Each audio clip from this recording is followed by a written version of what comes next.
ان الحمد للہ نحمده ونستعینه ونستغفره ونعوذ باللہ من شرور انفسنا ومن سیئات اعمالنا من يهده اللہ فلا مضل له ومن يضلل فلا هادی له واشهد ان لا الہ الا اللہ وحدہ لا شریک له واشهد ان محمدا عبدہ ورسولہ اما بعد فإن خير الحديث كتاب الله وخير الهدي هدي محمد صلى الله عليه وآله وسلم وشر الأمور محدثاتها وكل محدثة بدعة وكل بدعة ضلالة وكل ضلالة في النار. أعوذ بالله السميع العليم من الشيطان الرجيم من همزه ونفخه ونفثه. بسم الله الرحمن الرحيم. رب اشرح لي صدري ويسر لي امري واحلل عقدة من لساني يفقهوا قولي. بسم الله الرحمن الرحيم. ان الله وملائكته يصلون على النبي يا ايها الذين امنوا صلوا عليه وسلموا تسليما. اللهم صل على محمد وعلى ال محمد كما صليت على ابراهيم وعلى ال ابراهيم انك حميد مجيد. اللهم بارك على محمد وعلى آل محمد كما باركت على إبراهيم وعلى آل إبراهيم إنك حميد مجيد. اللهم ربنا آتنا في الدنيا حسنة وفي الآخرة حسنة وقنا عذاب النار. ربنا آتنا من لدنك رحمة وهيئ لنا من أمرنا رشدا. لا إله إلا أنت سبحانك إني كنت من الظالمين. حسبنا اللہ ونعم الوکیل. یا حی یا قیوم برحمتک استغیث ولا حول ولا قوة الا باللہ العلی العظیم. آمین. الحمدللہ آج 31 دسمبر 2017 کو سنڈے کے دن قرآن کلاس نمبر 278 میں ہم انشاءاللہ تعالی سورہ سبا کو کنکلوڈ کرنے جا رہے ہیں، آیت نمبر 29 سے لے کر آنورڈ انشاءاللہ تعالی. آج کی ہماری یہ جو قرآن کلاس ہے سال کے آخری دن 31 دسمبر 2017 کو یہ اسپیشل قرآن کلاس ہے کیونکہ آیات بڑی کرٹیکل ہے، اسی لیے میں نے ارادہ کیا کہ اس کو اسپیشل کلاس ڈکلیئر کیا جائے. اور یہ ہماری ویب سائٹ پہ ہمارے جو یوٹیوب کا چینل ہے انجینئر محمد علی مرزا، اس کے تھرو اپلوڈ ہوگی مسئلہ نمبر 189 کے عنوان سے انشاءاللہ تعالی. اور اس کا ٹاپک ہوگا حق قبول کرنے میں سب سے بڑی رکاوٹ بزرگ پرستی ہے. یہ ٹاپک قرآن حکیم میں بار بار آتا ہے لیکن یہاں پہ بھی بڑے پیشن کے انداز میں ایڈریس ہوا ہے، لہٰذا میں اس کو ضروری سمجھتا ہوں کہ یہاں پر کچھ امپورٹنٹ چیزیں ڈسکس کی جائیں. کچھ میں آج کے دور کے علماء کے بڑے کرٹیکل ریفرنسز بھی انشاءاللہ HD کیمرے میں دکھاؤں گا تاکہ لوگوں کو حقیقت پتہ چلے کہ بزرگوں کے نام کے اوپر ان کے ماننے والے لوگ اپنی پبلک کو کس طرح دھوکہ دے رہے ہیں اور ان کی کس قسم کی جھوٹی پکچر جو ہے وہ پیش کر رہے ہیں، حالانکہ ان کی اصل پکچر ان کی اپنی کتابوں میں کچھ اور ہے. وہ انشاءاللہ تعالیٰ اس میں ایک کریٹیکل آیت آئے گی سورہ سبا کی آیت نمبر 50، اس کے کانٹیکسٹ میں انشاءاللہ اینڈ پہ ڈسکشن کروں گا. پہلے ہم آج کی جو آیات ہیں 29 سے لے کے آنورڈ ان کو کور کرتے ہیں. میرے بھائیو، ان آیات کو پڑھتے ہوئے اور قرآن حکیم میں یہ ٹاپک درجنوں دفعہ ریپیٹ ہوا ہے کہ انبیاء کرام علیہ السلام کی دعوت ان کے زمانے کے لوگوں نے صرف ایک وجہ سے قبول نہیں کی، اور وہ تھی بزرگ پرستی اور آبا پرستی کا فتنہ، کہ ہم ان کی بات کیوں مان لیں اور ہمارے بزرگ، ہمارے آباء و اجداد، ہمارے بڑے جو کچھ کرتے آ رہے ہیں کیا یہ غلط ہے؟ یہ اتنی بڑی ریزن ہے اور یہ اتنا بڑا آپ سمجھ لیں شیطان کا حربہ ہے کہ وقت کے پیغمبر کی دعوت کوئی قبول نہیں کرتا. میری اور آپ کی بات کس نے سننی ہے؟ وقت کے پیغمبر کے ساتھ تو اللہ ہوتا ہے، وہی کی تائید حاصل ہوتی ہے، اس کے باوجود بزرگ پرستی کا فتنہ اتنا بڑا فتنہ ہے کہ وہ نبیوں کی دعوت کو بظاہر دنیاوی طور پر ناکام کرنے میں کامیاب ہو جاتی ہے. دنیاوی طور پہ میں کہہ رہا ہوں، وہ اللہ کے نزدیک تو کوانٹٹی کوئی اتھینٹسٹی نہیں ہے نا، وہ تو کوالٹی ہے. وہ خواہ ابراہیم اکیلا بھی ایک پوری امت ہی اللہ تعالیٰ نے ان کو ڈکلیئر کر دیا. بہرحال اس حوالے سے آج سے تقریباً 5 سال پہلے فروری 2013 میں، کیونکہ اب کل 1 جنوری 2018 آ جائے گا تو اس لیے میں 5 سال کہہ رہا ہوں، 5 سال قبل میں نے ربیع الاول کے اندر 2 بڑی امپورٹنٹ اپنی زندگی کی اہم ترین نشستیں ریکارڈ کروائی تھیں. ان میں نے کراس ریفرنس کے طور پہ کافی آیات پیش کی تھیں. آج میں ان کو ڈسکس نہیں کروں گا, صرف ان کا ریفرنس دے دیتا ہوں لیکچرز کا. مسئلہ نمبر 71A, بزرگوں کی اندھا دھند پیروی کا انجام اور اس کا علاج. اسی پہ میرا ریسرچ پیپر نمبر 2A بھی ہے, اندھا دھند پیروی کا انجام. اس میں نے قرآن حکیم سے کراس ریفرنس کے طور پر کئی آیات اور کئی صحیح الاسناد احادیث سے یہ چیز ثابت کی تھی کہ حق قبول کرنے کے درمیان جو سب سے بڑی رکاوٹ ہے وہ بزرگ پرستی کا فتنہ ہے, آبا پرستی کا فتنہ. اور اسی سے اگلے جو ہفتے ہماری کلاس ہوئی تھی وہ مسئلہ نمبر 71B تھی, انڈیا اور پاکستان کے 19 بزرگوں کی 19 گستاخانہ عبارات کا تحقیقی جائزہ, جو الحمدللہ لیکچر ہزاروں لوگوں کی بلا مبالغہ جو ہے ہدایت کا سبب بنا ہے الحمدللہ. یہ ہماری ویب سائٹ کے اوپر موجود ہے, انجینئر محمد علی مرزا یوٹیوب کا چینل ہے. آپ اسپیلنگ اگر صحیح لکھ دیں 71B 71-B- مسئلہ MAS اپسٹرافی والا کاما ALAH, ٹرو اسپیلنگ کے ساتھ یوٹیوب آپ کو خود سرچ کے اندر یہ کھول دے گی, ایون گوگل کی سرچ میں بھی آ جاتا ہے. تو آج میں اتنی ڈیٹیل میں نہیں جاؤں گا, یہ جلدی جلدی آیات کور کروں گا کیونکہ آج میں نے آخری جو آدھا گھنٹہ ہے وہ انہی کتابوں کے اوپر رکھا ہوا ہے ڈسکس کرنے کے لیے, جو میں نے ریفرنسز کوٹ کرنے ہیں, اس لیے ان آیات کو میں جو ہے سرسری طور پر گو تھرو کروں گا. یہ خود ہی اتنی سیلف ایکسپلینیٹری ہیں کہ آپ کو بات خود بخود سمجھ آ جائے گی انشاءاللہ تعالی. اعوذ باللہ من الشیطان الرجیم, بسم اللہ الرحمن الرحیم. سورہ سبا آیت نمبر 29. وَيَقُولُونَ مَتَى هَذَا الْوَعْدُ إِن كُنتُمْ صَادِقِينَ, اور یہ کہتے ہیں کہ کب پورا ہوگا وہ وعدہ اگر تم سچے ہو, یعنی تم یہ وعدہ دیتے ہو اے نبی صلی اللہ علیہ وآلہ وسلم کہ نبی کا انکار کرنے پر اللہ کا عذاب آ جائے گا یا قیامت کا دن آئے گا. وہ دن کب آئے گا, عذاب کا دن کب آئے گا, ہم پر قیامت کب قائم ہوگی.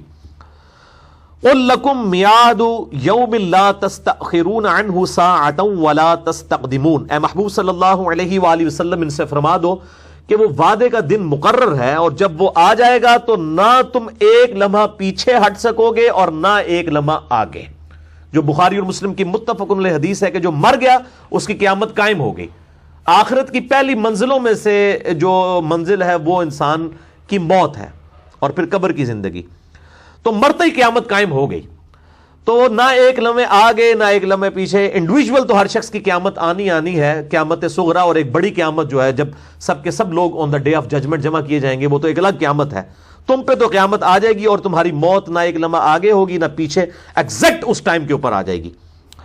وقال الذين كفروا لن نؤمن بهذا القرآن, اور کافر کہتے ہیں, اور یہ کافر یہ پاکستان انڈیا بنگلہ دیش والا کافر نہیں, کافر کہتے ہیں انکار کرنے والا. مسلمان بھی کافر ہو سکتا ہے کہ عقیدے میں اللہ کو مان رہا ہو لیکن اللہ کی نہ مان رہا ہو, تو ہم اسے کہیں گے کہ یہ عملاً تو مسلمان نہیں ہے, ہاں عقیدے میں مسلمان ہے, عملاً کافر ہے. عملی کافر اور اعتقادی کافر, عملی منافق اور اعتقادی منافق میں فرق ہے. مسئلہ نمبر 146 میں نے بتایا تھا, آج میں اس ڈیٹیل میں نہیں جاؤں گا. تو جو لوگ بات ماننے کے لیے تیار نہیں ہیں, اے نبی صلی اللہ علیہ وآلہ وسلم آپ کی دعوت قبول کرنے کے لیے تیار نہیں ہیں, انکار کرنے والے ہیں, وہ کہتے ہیں ہم کبھی بھی قرآن کے اوپر ایمان نہیں لے کر آئیں گے. ولا بالذی بین یدیہ, اور نہ ان کتابوں پر جو قرآن سے پہلے نازل ہوئی ہیں.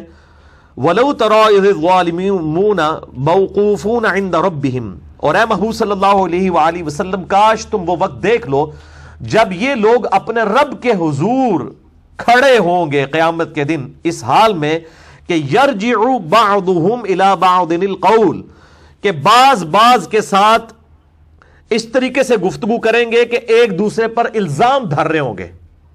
جیسے اب غلام احمد قادیانی کے جب فالوور قیامت والے دن آئیں گے تو ظاہر ہے کہ وہ اپنے لیڈر کے بارے میں یہ بات کریں گے کہ اس نے ہمیں گمراہ کر دیا. اور اس کے علاوہ بھی جن جن لوگوں نے گمراہ کیا ہے وہ خواہ کسی بھی مکتبہ فکر سے تعلق رکھتے ہیں, وہ ان کے نیم مینشن کرنے کی ضرورت نہیں, ہم سب کو پتہ ہے. اور ویسے آپ کسی بھی مکتبہ فکر سے پوچھ لیں, وہ اپنے علاوہ سب کے بارے میں کہہ دے گا کہ ہاں یہ ان کے بارے میں آیت ہے. اور جب کہا جائے گا آپ کے بارے میں آیت ہے تو کہیں گے نہیں یہ تو کافروں کے بارے میں نازل ہوئی ہے, تو وہ فوراً ڈیفینسو موڈ میں چلے جائیں گے.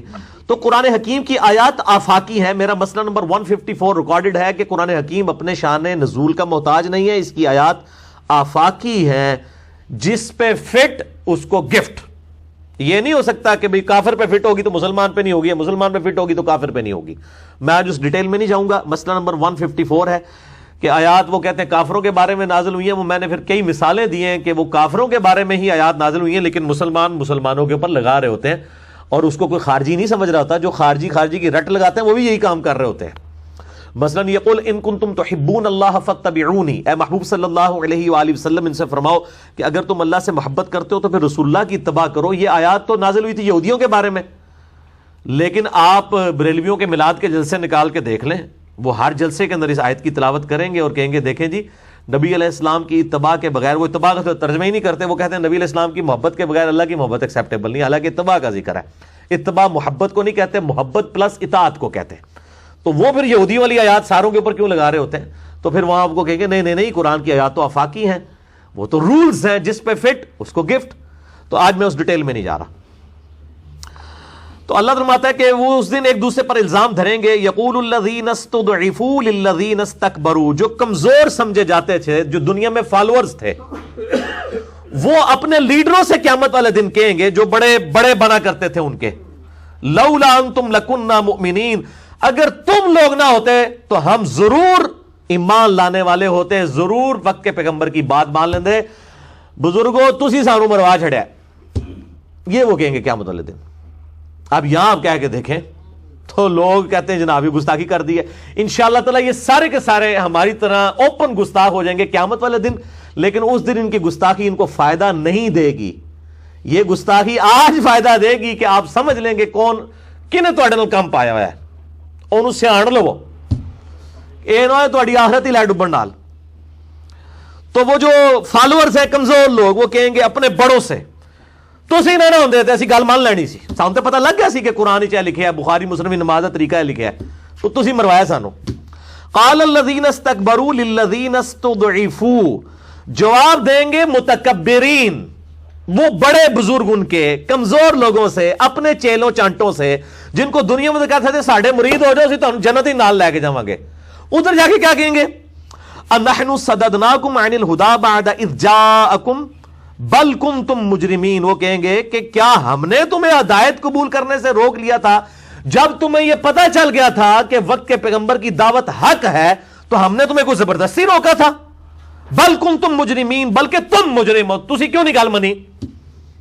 حالانکہ دنیا میں روک رہے ہوتے ہیں، فزیکلی نہ روکیں، بات تو فزیکلی بھی روک لیتے ہیں، لیکن کم از کم متنفر تو کروا دیتے ہیں.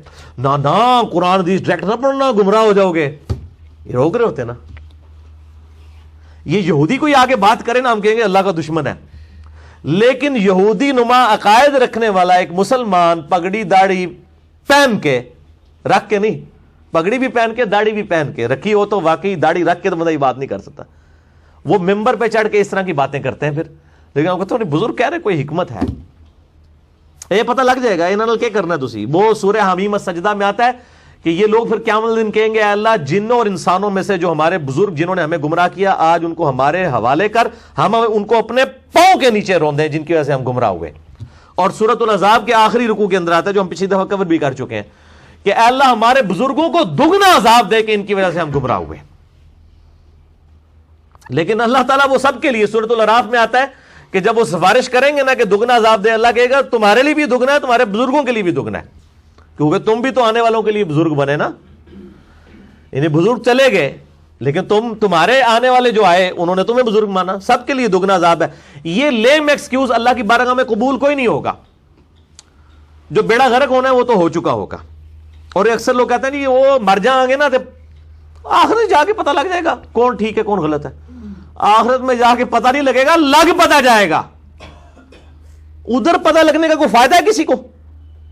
اس زندگی میں پتہ چلے، مرنے سے پہلے تو اب فائدہ ہے. اگر ایک قادیانی کو قیامت والے دن یہ بات پتہ چلی کہ غلام احمد قادیانی نے ہمارے ساتھ اتنا بڑا دھوکہ کیا اور ہماری آخرت برباد کی، تو کیا اس کا قیامت دن اس کو پتہ لگنا فائدہ دے گا؟ بالکل اس طریقے سے باقی مکاتب فکر کے لیے میں بات کروں گا جن کو ان کے بزرگوں نے گمراہ کیا ہے، ان کو قیامت دن اگر یہ بات پتہ چلی تو کیا یہ باتیں ان کو نفع دے دے گی؟ ناٹ ایٹ آل، ہرگز نہیں. وقال الذین استضعفوا للذین استکبروا. دیکھیں اللہ کی کتنی کرم نوازی ہے کہ قیامت والے دن کی فلم پہلے ہی آپ کو چلا دی ہے کہ اتنے کس طرح تسی بڑے بزرگوں نال لڑنا ہے. تے اللہ نہ کرے کہ قیامت دن اسی لڑ رہے ہوئے کامیاب ہونے جڑے اتنے لڑ لین، آخر سے جڑے لڑے ہو تو فائدہ ہی کوئی نہیں نہ ہو تو پٹ جا پہ ہی رہ گیا پیچھے، کچھ بھی نہیں ہونا. اور تو اللہ تعالیٰ نے کتنا رحم فرمایا کہ ہمیں پہلے ہی وہ فلم چلا کے بتا دی کہ اے کچھ ہونا جے. لیکن اب قرآن اسی لیے تو نہیں پڑھنے دیتے تو اللہ تعالیٰ فرماتا ہے وقال الذین استضعفوا للذین استکبروا، کمزور لوگ جو فالوور تھے وہ اپنے بڑوں کو قیامت والے دن کہیں گے بل مکر اللیل والنہار، نہیں ہم گمراہ ہوئے جو دن رات تم مکر کرتے تھے ہمارے ساتھ۔ قرآن حدیث ڈائریکٹ نہ پڑھنا، گمراہ ہو جاؤ گے، کدھر رفع الدین ہی نہ شروع کر دیں بخاری مسلم پڑھ کے، اسے نہ پڑھنا۔ اذ تأمروننا ان نکفر باللہ، جبکہ تم ہمیں یہ اس چیز کی طرف مائل کیا کرتے تھے کہ ہم اللہ کا انکار کریں۔ اللہ کا انکار کیا ہے کہ اللہ کو مان لیا، اللہ کی نہیں مانی۔ اللہ کا انکار صرف یہ نہیں ہے کہ عقیدے میں انکار، اگر کوئی عقیدے میں مان رہا ہے لیکن بات نہیں مان رہا، اللہ اور اس کے رسول عز وجل و صلی اللہ علیہ وآلہ وسلم کو بھی ماننا ہے، ان کی بھی ماننی ہے۔ وَنَجْعَلَ لَهُ أَنْدَادًا، اور تم نے ہمیں اس کے اوپر ابھارا تھا کہ ہم اللہ کے مد مقابل اور ہستیوں کو ٹھہرا لیں۔ اے بھی کچھ کر دینا جی، اللہ دی تعالیٰ نہیں کر دینا جی، پیچھے اللہ ہی ہے، پیچھے اللہ ہی کر رہا ہوتا ہے، اگے ہوتے ہیں، پیچھے سے اللہ ہی کر رہا ہوتا ہے، یہ آگے یہ ہوتے ہیں۔ اس طریقے سے نبی علیہ السلام کی اتباع کی جب بات کریں نا، اور ہم کہتے ہیں آپ اپنے بزرگوں کے پیچھے چلتے ہیں، صحیح حدیث میں تو یہ ہے، وہ کہتے ہیں جی بزرگوں کے پیچھے نبی علیہ السلام ہی نے، نبی بھی پیچھے اللہ بھی پیچھے تھے، اگے کنوں لے آندا جے؟ ٹھیک ہے، اگے کے لے آندا، انہوں نے تانوں اگے لا لیا۔ تو اللہ نے مارا کہ یہ مکر، دن رات مکر، وہ کہیں گے تم نے جو ہمارے ساتھ کیا اور اللہ کے مد مقابل ہم نے اور ہستیوں کو ٹھہرا لیا۔ وَأَسَرُّ النَّدَامَةَ لَمَّا رَأَوُا الْعَذَابَ، اور دل ہی دل میں پچھتائیں گے جب قیامت کے دن عذاب اپنے سامنے دیکھیں گے۔ پچھتاوے سے اب کیا، پچھتانے سے کیا فائدہ ہونا ہے ان کو؟ وَجَعَلْنَا الْأَغْلَالَ فِي أَعْنَاقِ الَّذِينَ كَفَرُوا، اور انکار کرنے والوں کے گلوں میں اس دن توق ڈال دیے جائیں گے۔ هَلْ يُجْزَوْنَ إِلَّا مَا كَانُوا يَعْمَلُونَ، اور انہیں بدلہ نہیں دیا جائے گا مگر اپنے ہی کیے ہوئے کرتوتوں کا۔ بھائی اپنے پاؤں پہ خود ہی کلاڑی ماری تھی انہوں نے، بجائے اس کے کہ وہ کہیں کہ جی ہمارے بزرگوں نے ہمیں گمراہ کیا تو اب بزرگ ہمارا وزن اٹھا لیں گے گناہوں کا، نہیں، بزرگوں نے اپنا بھی اٹھانا ہے، ان کا بھی اٹھانا ہے، لیکن ان کے بھی بوجھ میں کمی نہیں آئے گی، جو قرآن میں ہے وَلَا تَزِرُ وَازِرَةٌ وِزْرَ أُخْرَى، کسی بوجھ اٹھانے والے کے بوجھ میں کمی نہیں آئے گی۔ ہر بندے نے اپنے حصے کا بوجھ بھی اٹھانا ہے اور اپنے فالوورز کے حصے کا بوجھ بھی اٹھانا ہے۔ فالوورز کو الگ سے عذاب ہونا ہی ہونا ہے، وہ ان کا چھٹکارا نہیں ہو سکتا۔ Ignorance is no excuse in the sight of Allah۔ دنیا میں بھی کوئی نہیں ہے، کوئی بندہ کہ جی منو پتہ ہی نہیں سی جناب کہ وہ پیپر کا دن جو ہے وہ سوموار تھا تو میں تے اتوار دن آیا سا، اسکول بند سی تے ہن سوموار دن تے میں نہیں سی آنا، تا میں فیل ہو گیا۔ میں سوموار کو اس لیے نہیں آیا کہ مجھے تو پتا تھا اتوار کو، تو کیا اس کو پاس کر دیا جائے گا اس بنیاد پہ؟ تو اللہ تعالیٰ جس نے انبیاء بھیجے، کتابیں بھیجی، وہ کیسے اگنورنس کو ایکسکیوز ماننے کے لیے تیار ہے؟ ناٹ ایٹ آل، نیور، کبھی نہیں۔ وَمَا أَرْسَلْنَا فِي قَرْيَةٍ مِّن نَذِيرٍ إِلَّا قَالَ مُتْرَفُوهَا، اور ہم نے کوئی بھی بستی ایسی نہیں کہ جس میں کسی پیغمبر ڈر سنانے والے کو بھیجا ہو مگر اس حال میں کہ وہاں کے جو اسودہ لوگ تھے، ایلیٹ کلاس تھے، امیر طبقہ تھا، انہوں نے کہا اِنَّا بِمَا أُرْسِلْتُمْ بِهِ كَافِرُونَ، اے پیغمبرو جو کچھ تمہیں دے کے بھیجا گیا ہم تو اس کو ماننے کے لیے تیار نہیں، ہم اس کا سب سے پہلے انکار کرتے ہیں۔ کیوں؟ ان کی چودراہٹ سٹیک پہ لگ جاتی تھی۔ ظاہر ہے پیغمبر تو لیڈرشپ کے درجے پہ ہوتا ہے نا، تو ان کی اپنی لیڈری پھر چھن جائے گی۔ جب پیغمبروں کے لوگ فالوور بنیں گے تو ان کی چودراہٹ کہاں سے چلے گی؟ تو سب سے پہلے جو ایلیٹ کلاس ہے وہ وقت کے پیغمبروں کا انکار کیا کرتی تھی۔ آپ سارے انبیاء کے واقعات پڑھ کے دیکھ لیں، سورۃ الاعراف کے اندر، سورہ القصص کے اندر پڑھ کے دیکھ لیں، اس کے علاوہ آپ سورہ ہود کے اندر، تو آپ کو یہ پتہ چل جائے گا۔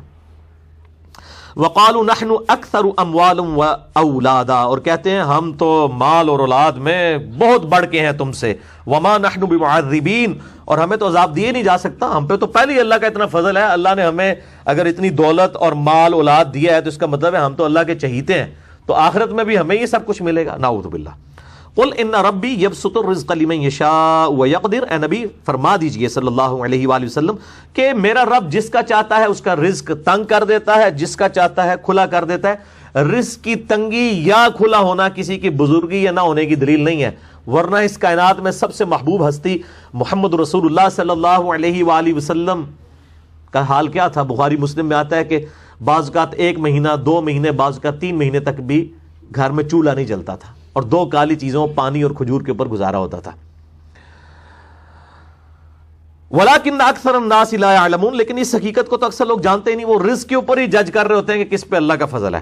وما اموالکم ولا اولادکم باللتی تقربکم عندنا زلفا، اللہ تعالیٰ ماتا ہے یاد رکھو تمہاری مال اور اولاد ہماری بارگاہ میں کوئی تقرب کی دلیل نہیں ہے کہ جس کو مال اولاد زیادہ دیے تو وہ ہماری بارگاہ میں جو ہے مقبول ہے. الا من آمن وعمل صالحا، ہاں مگر جو ایمان لائے نیک اعمال کرے، فاولئک لهم جزاء الضعف بما عملوا، تو اس کے لیے پھر جزا ہے ڈبل دگنی چگنی اس کو جزا ملے گی، بلکہ سورہ الانعام میں آتا ہے 10 گنا تک نیکیاں بڑھا کے اللہ تعالیٰ دے گا، بما عملوا، ان کے عمل کے سبب، وہم فی الغفرات آمنون، اور وہ جنت کے اونچے بالا خانوں میں ہوں گے امن کے ساتھ قیامت والے دن. اللہم اجعلنا منہم، اے اللہ تعالیٰ بھی ہمیں ان میں شامل فرمائے. اللہم اجرنا من النار، اللہم اجرنا من النار، اللہم اجرنا من النار، آمین. والذین یسعون فی آیاتنا، جو لوگ اس کوشش میں رہتے ہیں کہ ہمیں ہماری آیات میں ہرا دیں، معاجزین، عاجز کر دیں، اولئک فی العذاب محضرون، وہ لوگ ہمیشہ کے عذاب میں گرفتار رہیں گے. یعنی اللہ کو آیات میں ہرانا کیا ہے؟ کہ اللہ تعالیٰ کی آیات کے مقابلے پہ لوگوں کو کوئی اور ایکٹیویٹیز دے دینا. جیسے اس زمانے میں وہ جو ہے وہ کہانیاں سنانے والوں کو لے آئے مشرکین عرب، تاکہ لوگ قرآن نہ سنیں، ان کی کہانت سن لیں. اسی طریقے سے ہر وہ آج کل کی ایسی گیمز جو اللہ کی یاد سے غافل کر دینے والی چیزیں ہیں، وہ بھی اسی کیٹیگری میں فال کرتی ہیں. ہاں اگر اللہ کی یاد سے غافل نہ ہو اور شرعی حدود والا ایشو جو ہے وہ اپنی جگہ پہ رہے، اس کو کراس نہ کریں، پھر تو گیم کرنے میں کوئی حرج نہیں ہے. تو ایسی چیزیں جو ہیں وہ اللہ تعالیٰ کو ان کی آیات میں، اور اس کا ایک اور رخ بھی ہے کہ وہ علماء جو قرآن حکیم کی آیات کی تفسیر کرتے ہوئے تحریف کرتے ہیں، قرآن کہہ رہا ہوتا ہے ایاک نعبد و ایاک نستعین، وہ کہتے ہیں نہیں جی اس سے تو آپ کو سمجھ ہی نہیں آیا، اس میں تو ہے کہ ہم اللہ ہی سے مدد مانگتے ہیں، یہ تو نہیں لکھا کہ اور کسی سے نہیں مانگتے. یہ ہرانے کی کوشش کر رہے ہوتے ہیں، اور اس میں سے یا شیخ عبد القادر جیلانی المدد اور یہ ساری چیزیں ثابت کر رہے ہوتے ہیں. مسئلہ نمبر 3 میرا ریکارڈڈ ہے، دعا صرف اللہ ہی سے، غائب میں مدد کے لیے صرف اللہ کو پکارا جائے گا. ظاہر اس باب تو قرآن میں حکم ہے وتعاونوا علی البر والتقوی ولا تعاونوا علی الاثم والعدوان. مسئلہ نمبر 3 ہے دعا صرف اللہ ہی سے، اور اسی کی ایکسٹینشن ہے مسئلہ نمبر 43 وسیلہ اور توسل کے صحیح احکام و مسائل. قل ان ربی یبسط الرزق لمن یشاء من عباده ویقدر له، اے نبی صلی اللہ علیہ وآلہ وسلم فرما دیجئے کہ بے شک میرا پروردگار جس کے لیے چاہتا ہے رزق کشادہ کر دیتا ہے، جس کے لیے چاہتا ہے تنگ کر دیتا ہے. وما انفقتم من شیء فهو یخلفہ، جو کچھ بھی تم اللہ کی راہ میں خرچ کرتے ہو اللہ تعالیٰ اس کی جگہ اور تمہیں دے دیتا ہے. دنیا میں نہ بھی دے، آخرت کے ڈیوائن بینک میں تو اللہ تعالیٰ نے اس کو سٹور کر لیا. وَهُوَ خَيْرُ الرَّازِقِينَ، اور وہ سب سے بہترین رزق دینے والا ہے.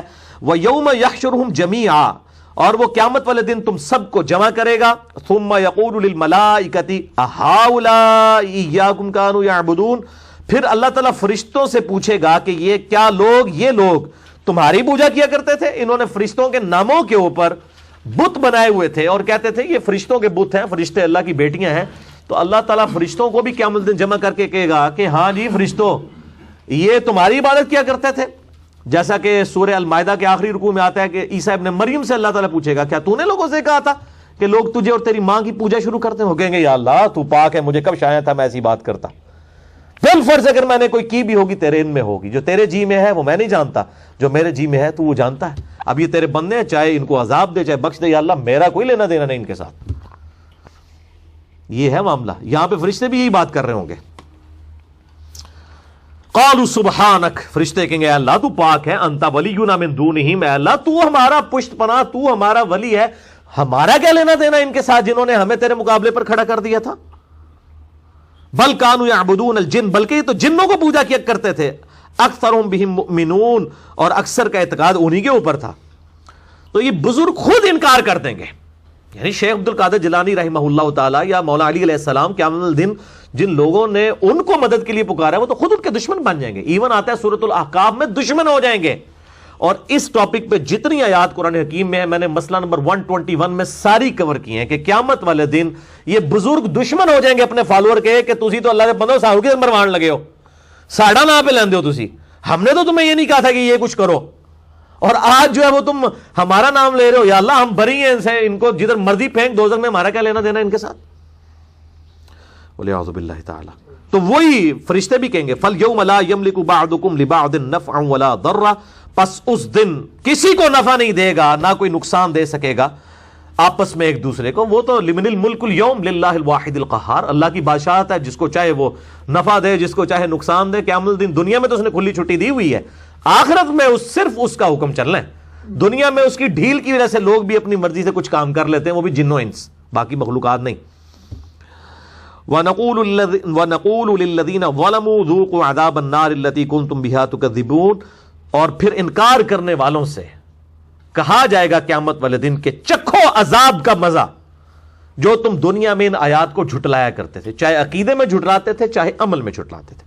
وَإِذَا تُتْلَى عَلَيْهِمْ آيَاتُنَا بَيِّنَاتٍ, اور جب ہماری آیات روشن ان پر پڑھ کے ان کو سنائی جاتی ہیں, قَالُوا مَا هَذَا إِلَّا رَجُلٌ يُرِيدُ أَن يَصُدَّكُمْ عَمَّا كَانَ يَعْبُدُ آبَاءَكُمْ, تو کہتے ہیں کہ یہ نبی ہمیں ان معبودوں سے روکنا چاہتا ہے جن پہ ہم نے اپنے آباء و اجداد کو پایا. ہمارے بزرگ کیا پاگل تھے جو یہ کرتے رہے, یہ نبی چاہتے ہیں ہم اپنے بزرگوں کو چھوڑ کے اس کی پیروی شروع کرتے ہیں.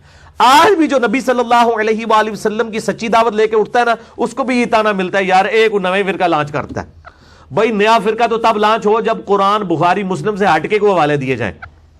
نئے فرقے تو ان کے ہیں کہ جنہوں نے اپنے بزرگوں کی لکھی ہوئی کتابیں لوگوں کے ہاتھوں میں پکڑائی ہوئی ہیں. جو بندہ قرآن اور حدیث سے بات پیش کر رہا ہے اس نے نیا فرقہ کون سا لانچ کیا ہے؟ لیکن وہ جس کے دل میں چور ہوتا ہے اس کو نظر آئے, اس کو یہی لگ رہا ہوتا ہے باقیوں نے بھی یہی شیاری کی ہوئی ہے. تو حسن ظن رکھنا چاہیے دوسرے کے باروں میں اور اس کی دلیل کو دیکھنا چاہیے. یہ شخص تو چاہتا ہے کہ روک دے تمہیں ان معبودوں سے جن پہ تم نے اپنے آباء و اجداد کو پایا. وَقَالُوا مَا هَذَا إِلَّا إِفْكٌ مُفْتَرًى, اور کہتے ہیں کہ یہ قرآن تو اس نے ایک جھوٹ سا نعوذ باللہ خود سے گھڑ لیا ہے, ایویں لگا رہتا ہے نعوذ باللہ من ذالک. اور یہ سیم آج بھی ہے کہ جو بندہ حق بات کرتا ہے اس کو کہتے ہیں یہ ایویں مارتا رہتا ہے. حالانکہ قرآن کھول کے دیکھیں, حدیث کھول کے دیکھیں, آپ کو پتہ چلے گا ایویں نہیں لکھی ہوئی ہے. چونکہ آپ نے ایسے مکتبہ فکر میں آنکھ کھولی کہ جہاں آپ کو دھوکے میں رکھا گیا تو آپ کو تو یہی لگنا ہے نا کہ ایویں لگی ہوئی باتیں, کیونکہ آپ نے تو وہ سنی نہیں, آپ نے خود تو قرآن پڑھا ہی نہیں. اور پھر اتنے اعتماد سے کہہ اسی آج تک سنے ہی نہیں. اور تسی کڈے بڑے لاما ہو اللہ دے بندے ہو, تسی کتنا قرآن حدیث پڑھیا ہے, کتنی زندگی لگائی ہے, بچپن سے لے کے جوانی تک ماں باپ نے بھی ہوشیاری چلاکی اور دنیا پرستی سکھائی, اور وہی سیکھ کے آپ اپنی اولاد کو بھی سکھا رہے ہیں. دین تو نہ آپ کے آباء و اجداد نے سیکھا نہ آپ نے سیکھا, تو آپ کو کہاں سے کانفیڈنس ہے کہ آپ نے قرآن سن. اور آپ دیکھ لیں پرانے بزرگ بابوں سے ذرا پوچھے 70-80 سال کے جو ہوئے ہیں ان کو کہ آپ نے قرآن پہ ہاتھ رکھ کے دیں, اللہ کو جان دینی ہے, کبھی قرآن ترجمے سے پڑھا ہے؟ اور اسے یہ پوچھے کہ آپ کے ابا جی نے کبھی پڑھا ہوگا تو ان کو پتا چلے گا کئیوں کے ابوں نے تو قرآن پاک جو ہے ناظرہ بھی نہیں پڑھا ہوگا. یہ تو آج کا مبارک دور ہے کہ دنیاوی تعلیم کی برکت سے لوگوں میں جو ہے وہ ایجوکیشن کی برکت سے یہ معاملات ہوئے. ادروائز ہم جن پرانوں کی تعریف کر رہے ہیں انہیں اکثر بالکل چٹے ان پڑھ تھے, نام بھی نہیں اپنا لکھ سکتے تھے. قرآن انہوں نے کہاں سے پڑھنا تھا, یہ ترجمہ کہاں سے پڑھنا تھا, یہ بخاری مسلم کہاں سے پڑھنی تھی, ترجمے ہی نہیں ہوئے تھے. تو یہ کہتے ہیں اس نے جھوٹ کر لیا. وقال الذين كفروا للحق, اور کافر حق کے بارے میں کہتے ہیں لما جاءهم, انکار کرنے والے لوگ کہتے ہیں جب ان کے پاس حق بات آ جائے, ان هذا الا سحر مبين, یہ تو نہیں ہے مگر کھلا جادو. وما آتيناهم من كتب يدرسونها وما ارسلنا الیہم قبلک من نذیر. اللہ تعالیٰ ماتا ہے نہ تو ہم نے اس قرآن سے پہلے کوئی ان کی طرف کتاب نازل کی ہے, نہ کوئی پیغمبر بھیجا ہوا ہے. یہ کس چیز کے اوپر اکڑ کے کہہ رہے ہیں کہ جی یہ ابھی فراڈ ہی ہے؟ نہ ان کے پاس کوئی کتاب ہے جس کی بنیاد کے اوپر پیغمبر کا انکار کریں, نہ کوئی پچھلا پیغمبر موجود ہے. آج بھی یہی ہے کہ جب ہم کتاب و سنت سے حوالہ کسی کو دیتے ہیں وہ مانتے نہیں تو ہم ان سے پوچھتے ہیں کہ میرے بھائی آپ کے پاس کون سی آیت ہے, کون سا قرآن آپ کے پاس ایسا موجود ہے جو ہمارے پاس نہیں ہے, کون سی حدیث کی کتاب ایسی موجود ہے جو ہمارے پاس نہیں ہے کہ جس کی بنیاد کے اوپر آپ اپنے باطل نظریات کے اوپر اکڑے ہوئے ہیں. سیم وہی انالوجی ہے. اس کی تفسیر آج کے دور کے اعتبار سے کرنا ضروری ہے, ورنہ تو ہم یہ تفسیر 1400 سال پرانی ریکارڈ کرا رہے ہیں. آج کے انسان کو تو اس پھر قرآن سے کوئی فائدہ نہیں ہوگا جب تک کہ آپ کو بیماری ہے. بیسک ہیومن انسٹنکٹ اسی طرح ہے. اس وقت فرعون تھے تو آج کا فرعون یہ ٹرمپ ہے. ہر زمانے میں ایسے فرعون رہیں گے جو لوگوں کے ساتھ زیادتیاں کریں گے, اور جو پسے ہوئے طبقے ہیں ان کے ساتھ ظلم کیا جائے گا. یہ تو نہیں ختم ہو گیا. اس وقت بھی بیسک ہیومن انسٹنکٹ میں عورتیں لوگوں کے لیے, مردوں کے لیے کمزوری کا باعث تھی. آج بھی وہ سیکس بہت بڑا ایشو بنا ہوا ہے. تو سیم بیماریاں جو اس زمانے میں تھی آج بھی موجود ہے, قیامت تک رہیں گی. قرآن کی آیات تو آفاقی ہیں.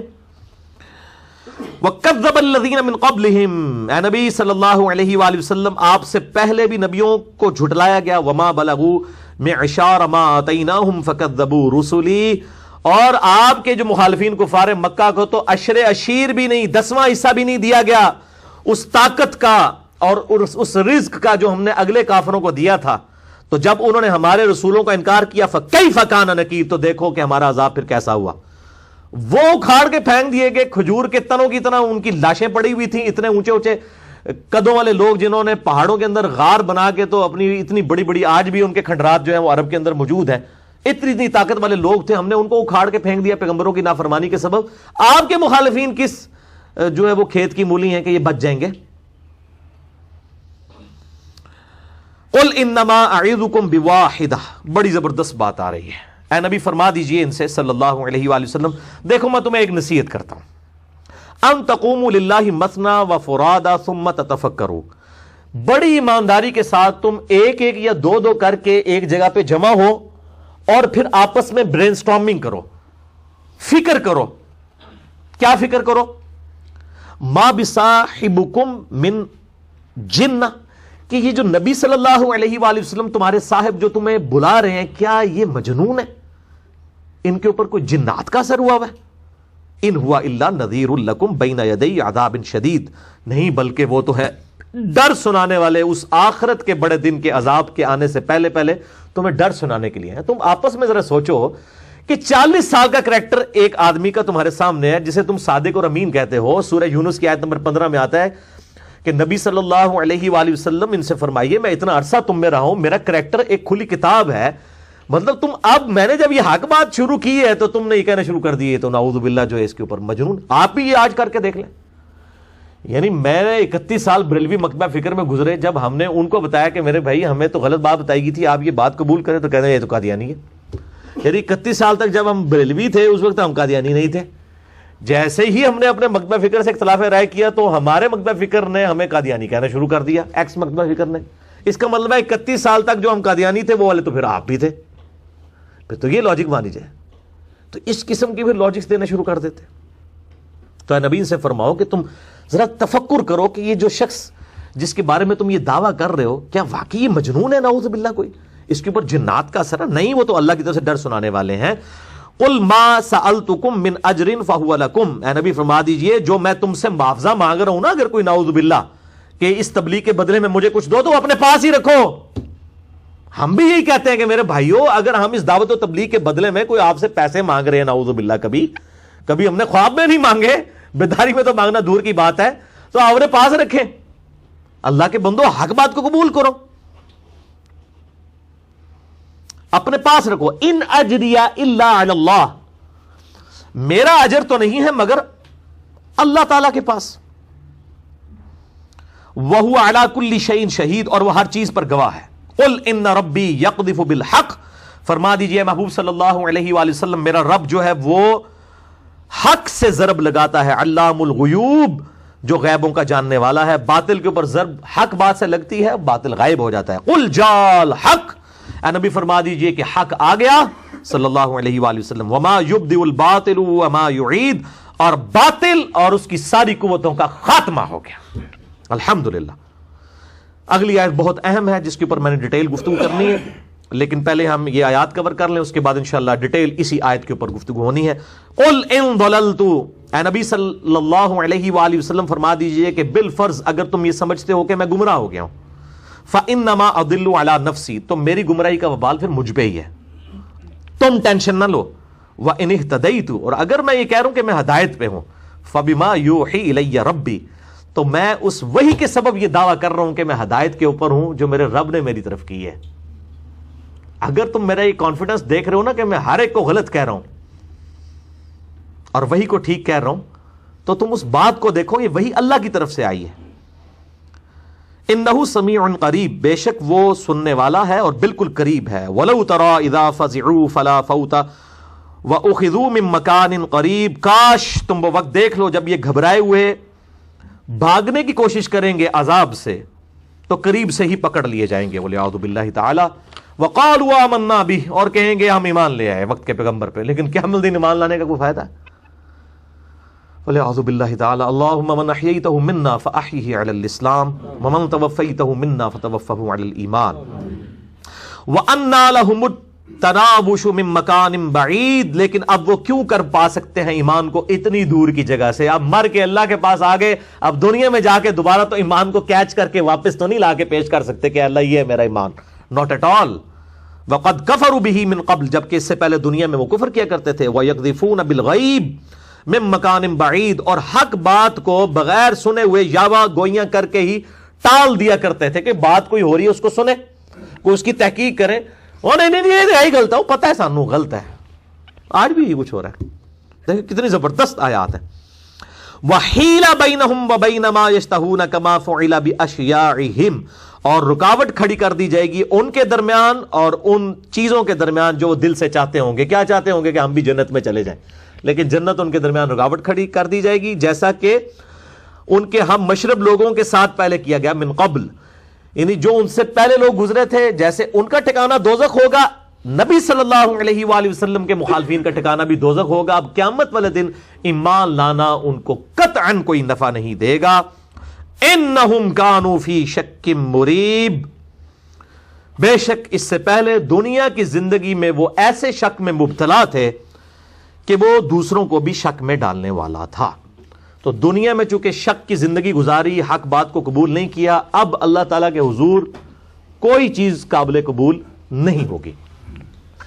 ابھی میرے بھائیوں ہمارے تقریباً آدھا گھنٹہ درس کا باقی ہے، میں نے اسی لیے جلدی جلدی اس کو کور کیا تاکہ میں اس آیت کے اوپر ڈیٹیل کے ساتھ ڈسکشن کروں، لیکن ڈیٹیل میں جانے سے پہلے ایک دفعہ دروشی پڑھ لیجئے۔ اللہم صلی علی محمد وعلی آل محمد کما صلیت علی ابراہیم وعلی آل ابراہیم انک حمید مجید۔ اللہم بارک علی محمد وعلی آل محمد کما بارکت علی ابراہیم وعلی آل ابراہیم انک حمید مجید۔ بھائیو، سورہ سبا جو آج ہم نے مکمل کی، اس کی آیت نمبر 50، یہ بہت کریٹیکل آیت ہے۔ اس کے کانٹیکسٹ میں تھوڑی ڈیٹیل گفتگو کرنا چاہتا ہوں، لیکن پہلے اس آیت کو ہم دوبارہ سے پڑھ لیں تھوڑی سی تفسیر کے ساتھ۔ اعوذ باللہ من الشیطان الرجیم، بسم اللہ الرحمن الرحیم۔ قل ان ضللت فانما اضل علی نفسی، اے محبوب صلی اللہ علیہ وآلہ وسلم ان سے فرما دیجئے کہ بالفرض اگر تمہارا یہ گمان ہے کہ میں گمراہ ہو گیا ہوں تو میری گمراہی کا وبال مجھ ہی پر ہوگا، تمہیں ٹینشن لینے کی ضرورت نہیں ہے۔ لیکن اس کے ساتھ دوسری بات یاد رکھنا، وَإِنِ اهْتَدَيْتُ، اور اگر میں ہدایت پہ ہونے کا دعوے دار ہوں، فَبِمَا يُوحِي إِلَيَّ رَبِّي، تو یہ میرا جو کانفیڈنس اور پیشن ہے یہ ایویں نہیں ہے، بلکہ اس وحی کے سبب ہے جو اللہ تعالیٰ نے میری طرف کی ہے۔ میں اس وحی کی بنیاد کے اوپر حق پہ ہونے کا دعوے دار ہوں، اس قرآن کی بنیاد کے اوپر۔ میں اپنی طرف سے یہ دعویٰ نہیں کر رہا ہوں، بلکہ اس وحی کی بنیاد پہ کہتا ہوں کہ میں حق کے اوپر ہوں، اس وحی کی بنیاد کے اوپر۔ انہ سمیع قریب، بے شک وہ سننے والا ہے اور بالکل قریب ہے۔ اسی کے ساتھ کراس ریفرنس کے طور پر ایک بڑی زبردست آیت ہے، سورہ یوسف کی آیت نمبر 108 108۔ قل ھذہ سبیلی، اے نبی فرما دیجئے صلی اللہ علیہ وآلہ وسلم، دیکھو یہ ہے میرا راستہ، ادعو الی اللہ علی بصیرۃ انا ومن اتبعنی، میں اللہ کی طرف لوگوں کو بلاتا ہوں علی وجہ بصیرت، پورے کانفیڈنس کے ساتھ، مجھے کوئی شک نہیں ہے کہ میں غلط ہوں، مجھے یہ یقین ہے کہ میں صحیح ہوں، اس معاملے میں کوئی شک نہیں کر رہا کہ کہیں مجھے غلطی تو نہیں لگی، نہیں، پوری بصیرت کے ساتھ میں بھی اور میرے ماننے والے بھی اندھے مقلد نہیں ہیں، بلکہ پورے دلائل کے ساتھ اس حق کی بات کو قبول کرنے والے ہیں۔ وَسُبْحَانَ اللَّهِ وَمَا أَنَا مِنَ الْمُشْرِكِينَ، اور پاک تو اللہ ہی ہے اور میں مشرکین میں سے نہیں ہوں۔ یعنی اتنے کانفیڈنس کے ساتھ دعویٰ کرنے کے بعد یہ کہا جا رہا ہے کہ میں یہ نہیں کہتا کہ میں پاک ہوں، پاک تو اللہ ہی کی ذات ہے، اسی نے پیغمبر بنا کے بھیجا ہے آپ صلی اللہ علیہ وآلہ وسلم کو، تو اس کی بنیاد پر یہ دعویٰ کر رہے ہیں۔ بھائیو، انہی دو آیات سورہ سبا آیت نمبر 50 اور سورہ یوسف آیت نمبر 108 کی روشنی میں بھی جب کتاب و سنت سے دلائل لوگوں کے سامنے رکھتا ہوں تو پورے پیشن اور اعتماد کے ساتھ۔ اکثر لوگ جو لوگ بات ماننے والے نہیں، اکثریت تو الحمدللہ قبول کر رہی ہے ہماری دعوت، یعنی جو نہ ماننے والوں میں اکثر لوگ جو ہیں وہ ایکسکیوز یہی لے رہے ہوتے ہیں کہ جی یہ تو اتنے پیشن کے ساتھ بات کرتا ہے کہ بس یہی ٹھیک ہے، باقی سارے غلط ہیں۔ اگر میرے بھائیوں میں اپنی بات کر رہا ہوں تو واقعی آپ کا اعتراض بالکل ٹھیک ہوگا اور میں اس کو قبول کر کے فوراً رجوع کر لوں گا، لیکن میں اسی حضرت کے ساتھ ہی دنیا سے جا رہا ہوں کہ اس قسم کی کوئی بات نکالتے نہیں آپ۔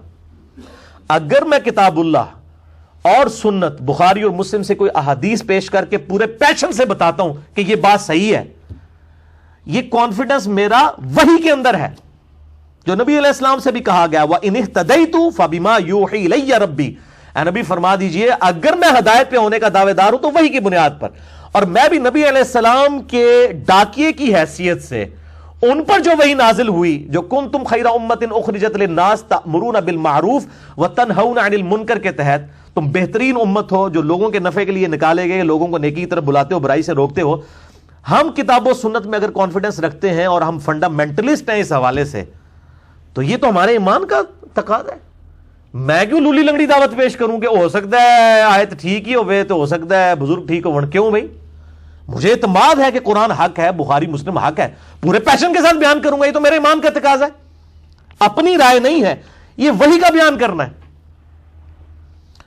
اور اس کی بنیاد پہ پھر ہم کسی سے بھی اختلاف رائے کر سکتے ہیں، جو امام مالک رحمہ اللہ تعالی المتوفی 179 ہجری کا قول ہے، جو تواتر کے ساتھ اہل سنت کے سارے محدثین نے فقہاء نے نقل کیا ہے کہ وہ قبر رسول صلی اللہ علیہ وآلہ وسلم کی طرف اشارہ کر کے کہا کرتے تھے کہ اس صاحب قبر صلی اللہ علیہ وآلہ وسلم کے علاوہ دنیا میں کوئی ایسا شخص نہیں ہے کہ جس سے اختلاف نہ ہو سکے سوائے آپ صلی اللہ علیہ وآلہ وسلم کے، اور آپ صلی اللہ علیہ وآلہ وسلم جو صاحب قبر ہیں صلی اللہ علیہ وآلہ وسلم، انہیں کی ہر بات مقبول ہے، کوئی بات مردود نہیں ہے، ان کے علاوہ کوئی شخص روئے ارض پہ نہیں ہے کہ جس کی ہر بات ہی مقبول ہو، کیونکہ قرآن پیچھے کھڑا ہے گارنٹی میں، ما ضل صاحبکم وما غوا، تمہارے نبی نہ کبھی بہکے ہیں نہ کبھی بے راہ چلے۔ یہ صرف نبی کے لیے گارنٹی ہے اور کسی غیر نبی کے لیے گارنٹی نہیں، چاہے وہ کتنے ہی بڑے مرتبے پر فائز ہو، چاہے کوئی صحابی ہو، تابعی ہو، تبع تابعی ہو، کوئی محدث ہو، مفسر ہو، یہ گارنٹی صرف نبی صلی اللہ علیہ وآلہ وسلم کے لیے۔ تو اختلاف رائے پھر ہو سکتا ہے۔ اور جاوید احمد غامدی صاحب کا ایک قول میں اکثر پیش کرتا ہوں، مجھے کئی معاملات میں ان سے اختلاف بھی ہے اور میرے کئی لیکچرز اس اختلاف کے اوپر ریکارڈڈ موجود ہیں، لیکن میں حق بات تو ہر بندے کی کوٹ، میں تو انگریزوں کی باتیں بھی کوٹ کر رہا ہوتا ہوں، تو غامدی صاحب تو پھر بھی کلمہ کو مسلمان ہیں الحمدللہ، اور کئی معاملات میں کئی علماء سے بہتر ہیں، کئی معاملات ان کے بہت خراب ہیں، میں وہ ریکارڈنگ میں بھی لے آتا ہوں، آپ جا کے لکھ دیں کہ جاوید احمد غامدی ان دا سائٹ آف انجینئر محمد علی مرزا، تو لاکھوں لوگ میرے یوٹیوب کے اوپر کلپ دیکھ چکے ہیں، کئی کلپس ریکارڈڈ ہیں، وہ دیکھ سکتے ہیں۔ بل غامدی صاحب کا ایک جملہ بہت زبردست ہے کہ علم کے میدان میں جذبات کی کوئی حیثیت نہیں ہوتی، جب آپ علم کے میدان میں اترے ہیں تو پھر آپ جذبات کو باہر رکھ کے آئیں گے، آپ کو پھر علمی دلیل دیکھنی ہوگی، یہ نہیں کہیں گے یار وہ اتنے بڑے بزرگ کو غلطی کیسے لگ گئی، آپ ویسے بات تو ٹھیک کر رہے ہیں، قرآن میں تو یہ لکھا ہے لیکن وہ بزرگ پھر یہ کیوں کہہ گئے، یہ نہیں پھر آپ بات کریں گے، پھر آپ قرآن کو وہی کوئی حق پہ مانیں گے۔ وَإِنِ اهْتَدَيْتُ فَبِمَا يُوحِي إِلَيَّ رَبِّي، اگر ہم ہدایت پہ ہونے کا دعویٰ کر رہے ہیں تو اس وحی کی بنیاد پر جو کتاب و سنت کی شکل میں ہم تک پہنچی ہے الحمدللہ۔ تو 20 فروری 2017 کو، یعنی آج 31 دسمبر 2017 ہے، آخری دن ہے 2017 کا، اسی سال کے شروع میں 20 فروری 2017 کو جاوید احمد غامدی صاحب آئے ہوئے تھے پاکستان، اور ملاقات کے لیے میری بڑے عرصے سے خواہش تھی ان سے، پھر انہوں نے بلوا لیا، میری ان کے ساتھ تقریباً 2-2.5 گھنٹے کی ملاقات ہوئی ایک بہت بڑے ہوٹل کے اندر لاہور میں۔ تو وہاں پہ میں نے ان کو کہا کہ مجھے یہ آپ کا جملہ بڑا پسند ہے کہ علم کے میدان میں جذبات کی کوئی حیثیت نہیں ہے، اور پھر میں نے کہا شیخ صاحب میں نے بھی اس کے اوپر ایک تضمین کہی ہے، اسی جملے کو میں نے وہ جیسے ہماری انجینئرنگ کی لینگویج میں ہوتا ہے نا اینڈ وائس ورسا، اس کا الٹ بھی درست ہے، تو اس کا وائس ورسا یہ ہے کہ انڈیا پاکستان بنگلہ دیش کے اندر جذبات کے میدان میں علم کی رتی برابر کوئی حیثیت نہیں ہے۔ آپ لوگوں کو علمی باتیں کرتے رہو، کہتے ہیں جی علموں بس کریو یار، ہے کہ نہیں؟ تو اس پہ غامدی صاحب بڑے مسکرائے اور بڑے محظوظ ہوئے۔ میں نے کہا جی یہ انڈیا پاکستان کے اوپر یہ ہے مسئلہ اور بنگلہ دیش کے اندر کہ یہاں لوگوں کی سوچ ایسی بنا دی ہے کہ علم اس جذبات کے میدان میں علم کی رتی برابر کوئی حیثیت نہیں ہے، وہ جناب کہیں گے علموں بس کریو یار، اسی تو نچ کے مرشد بنانا ہے، عشق دے چلے نمبر لے گئے، عقل والے آتے ہیں انجے ہی عمرہ گالیاں، اور قرآن کیا کہہ رہا ہے انما یخشی اللہ من عبادہ العلماء، اللہ کی معرفت اور خشیت صرف اہل علم کو ہے، قل هل يستوي الذين يعلمون والذين لا يعلمون انما يتذكر اولو الالباب. اے نبی فرما دیجئے صلی اللہ علیہ وآلہ وسلم، علم والے اور بغیر علم والے برابر نہیں ہو سکتے، نصیحت تو نہیں حاصل کرتے مگر عقل والے.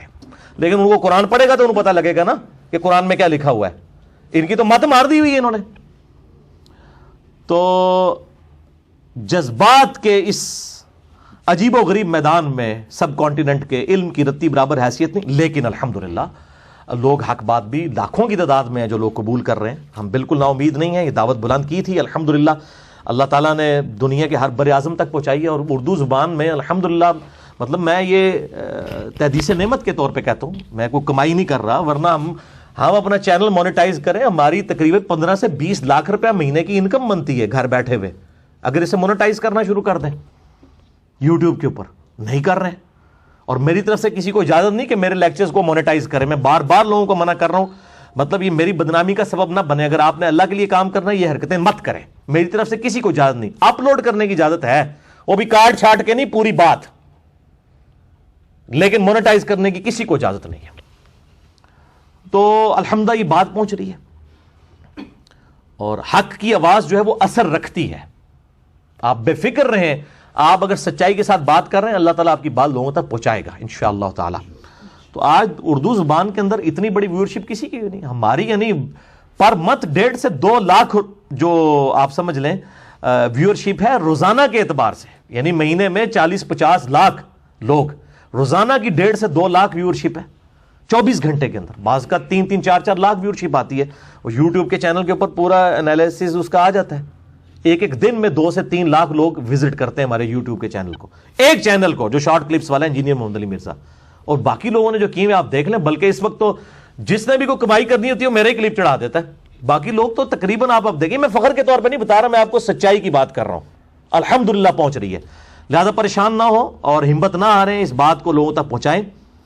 یہ سورہ سبا کی آیت نمبر 50 اور سورہ یوسف کی آیت نمبر 108 کے تحت میرا یہ موقف ہے کہ علماء دین کو بھی اپنے عقائد میں پورا کانفیڈنٹ ہونا چاہیے، پورے پیشن کے ساتھ وہ بات کریں اور ان کا اعتماد ہو کہ ہم جو بات کر رہے ہیں اس کے پیچھے دلیل ہے. اور اگر دلیل نہیں ہوگی تو دعوت و تبلیغ کا کام بالکل ٹھپ ہو جائے گا. خصوصاً پڑھا لکھا طبقہ تو آپ کی بات قبول ہی نہیں کرے گا. اگر آپ کبوتر کی طرح آنکھیں بند کر لیں گے، بلی کو آپ غائب نہیں کر سکتے. اور جی نے یہ بات سنو ہی نہ، او ایتے کافران دے اعتراض نے جی، او چھوڑ دو جی. اس طرح کرنے سے اب کام نہیں چلے گا. پبلک آپ سے صحیح بات سننے کے لیے بےتاب ہے، ان کو صحیح بات بتائیں. ادروائز پہلے ہی لوگ علماء دین سے متنفر ہیں، کہیں خدا نہ خواستہ دین سے ہی متنفر نہ ہو جائے. چنانچہ الیاس قادری صاحب کا ایک کلپ بڑا وائرل ہوا یوٹیوب کے اوپر، بڑے عرصے سے وہ چل رہا تھا، واٹس ایپ پہ بھی چل رہا ہے، کہ باقاعدہ انہوں نے اپنے ماننے والوں سے یہ بات کی. اور میں خود بھی الیاس قادری صاحب کی اس حوالے سے عزت کرتا ہوں کہ میرا ظاہر ہے پورا ایک لڑک پن سے لے کے جوانی تک دعوت اسلامی میں گزری ہے. 10-11 سال تک سبز پگڑی بھی باندھتا رہا، اور میرا یعنی 31 سال تک جو بریلویت کا دور ہے اس میں ڈومیننٹ پورشن جو ہے وہ الیاس قادری صاحب کے ساتھ ان سے میری ملاقات بھی ہوئی، بالکل اکٹھے بیٹھ کے کھانا بھی کھایا 1999 میں کراچی میں. میں ان کی بڑی عزت کرتا ہوں، میں نے ان سے بہت کچھ لرن کیا ہے اخلاقیات کے حوالے سے اور اسی طریقے سے اپنے معاملات درست کرنے کے اعتبار سے. لیکن وہ اپنے ماننے والوں کو کہہ رہے ہیں کہ اگر کسی بد مذہب کا کوئی کلپ آئے، بد مذہب عالم دین کا، یعنی وہ بد مذہب سے مراد ہوتا ہے اپنے علاوہ سارے فرقے کے لوگ، تو اس کو آگے بڑھانا، لوگوں تک پہنچانا یہ حرام ہے.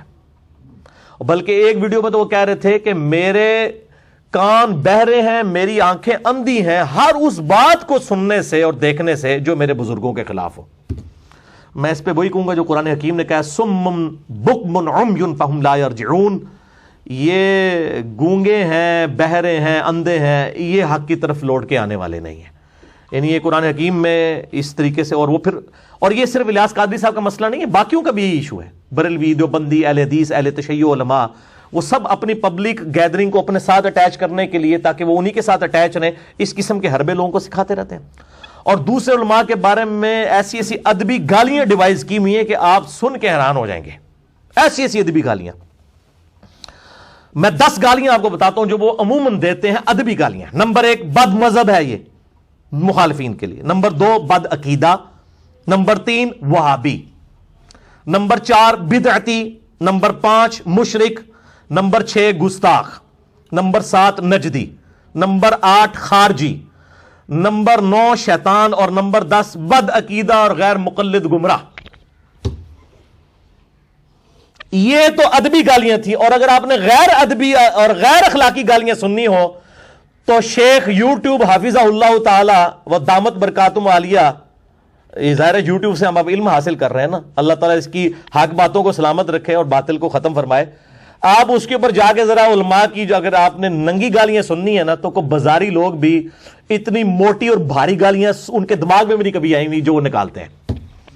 تو وہ میں نکالنا نہیں چاہتا، وہ آپ خود جا کے دیکھ لیں کتنی کتنی موٹی گالیاں نکالتے ہیں، تو وہ اس سے دیکھا جا سکتا ہے. اب ایسے لوگ جو ہیں میں ان سے عرض کروں گا، کیا آپ کے پاس دلائل ختم ہو گئے ہیں جو آپ گالی گلوچ کے اوپر اور گمراہ ڈکلیئر کرنے کے اوپر دوسرے مکاتب فکر اور ان کے علماء پر اتر آتے ہیں؟ یا آپ کو اپنے فرقے کے بچانے کا کوئی مسئلہ لگا ہوا ہے یا کوئی اور ایجنڈا ہے؟ تو یہ سارے مکاتب فکر کے لوگ نا جواب میں آپ کو صرف ایک ہی واقعہ کوٹ کرتے ہیں، جس واقعے کا میں کئی دفعہ بھی بیان کر چکا ہوں اور بعض اوقات میں نے وہ کیجول گفتگو میں بیان کیا ہے، تو ہر ایک نے اس کے ٹکڑے کاٹ کاٹ کے نہ اپنا حصہ اس میں ڈالا ہے. تو میں چاہ رہا ہوں کہ اب ان کی مہربانی ہے، دیکھیں اس شر میں سے بھی خیر نکلا ہے، ورنہ یہ پورا لیکچر ہی نہیں تھا ریکارڈ ہونا. وہ امام محمد ابن سیرین رحمہ اللہ تعالی المتوفی 110 ہجری کا ایک واقعہ ہے، وہ سارے کوٹ کرتے ہیں ماشاءاللہ دوسروں کو نیچا کرنے کے لیے. اور اب میری مجبوری ہے کہ میں اس کو بیان کر دوں اور ایچ ڈی کیمرے میں اس واقعے کو دکھا دیتا ہوں. یہ واقعہ جو ہے صحیح سند کے ساتھ سنن دارمی جو حدیث کی بڑی کتابوں میں سے ایک کتاب ہے، اور امام دارمی جو ہے یہ امام مسلم کے، امام نسائی کے، امام ترمذی کے استاد ہیں الحمدللہ، اور انہوں نے ایک مجموعہ سنن دارمی کے نام سے جمع فرمایا ہے. امام محمد عبداللہ بن عبد الرحمن الدارمی المتوفی 255 ہجری. یہ بریلویوں کا ترجمہ جو شبیر بدرس کا ہے سنن دارمی کا، یہ ذرا ان کو جی ایچ ڈی کیمرے میں دکھائیں. یہ سنن دارمی میرے ہاتھوں میں ہے، اس سے میں ورڈ بائی ورڈ آپ کو وہ محمد ابن سیرین رحمہ اللہ تعالی تابعی کا واقعہ پڑھ کر سناؤں گا، پھر اس کا میں کریٹیکل انالیسس بھی انشاءاللہ تعالی کروں گا. اور یہ صحیح سند کے ساتھ سنن دارمی میں موجود ہے. یہ جو شبیر بردرز کی جو پرنٹنگ ہے اس کے اندر اس کا نمبر 412 ہے. جو پی ڈی ایف ہماری ویب سائٹ کے اوپر اور عموماً موجود ہے اس میں اس کا نمبر 411 ہے. اس میں 412 ہے، اس میں 411 ہے، اور مکتبۃ شاملہ میں جو سلیم حسین اسد صاحب کی تحکیم کے ساتھ ہے وہ 397 نمبر ہے سنن دارمی کا نمبر. میں یہ سارے نمبر اس لیے بتا رہا ہوں، بعد میں پھر کہتے ہیں لبے ہی نہیں. بہرحال یہ دارمی کے مقدمے میں یہ روایت موجود ہے. یہ جناب ان کو ذرا کور کر دیجئے جی ایچ ڈی کیمرے میں، تاکہ کسی کو اگر بعد میں پرنٹ آؤٹ بھی لینا ہے نا تو وہ ادھر سے لے لے. یہ ریڈ لائن میں میں نے انڈر لائن کیا ہوا ہے. سنن دارمی کے مقدمے میں انٹرنیشنل نمبر کے مطابق 411 نمبر ہے جو پی ڈی ایف اویلیبل ہے، مکتبۃ الشاملہ کے مطابق 397، اور یہ جو بریلویوں کا ترجمہ میرے ہاتھ میں اس میں 412 نمبر ہے اس واقعے کا جو آپ یہ اس کیمرے میں دیکھ رہے ہیں. اچھا جی میں ورڈ بائی ورڈ آپ کو پڑھ کے سنا دیتا ہوں. اسما بن عبید بیان کرتے ہیں کہ دو بد مذہب شخص، اب جب یہ بریلوی ترجمہ کر رہے ہیں تو آپ سمجھ لیں کہ وہ یہ کہہ رہے ہیں کہ بریلویوں کے علاوہ جتنے لوگ ہیں بد مذہب کی ہے. اچھا اہل حدیث جب ترجمہ کریں گے آپ ان کو دیکھیں گے تو وہ کہہ دیں گے دو بدتی.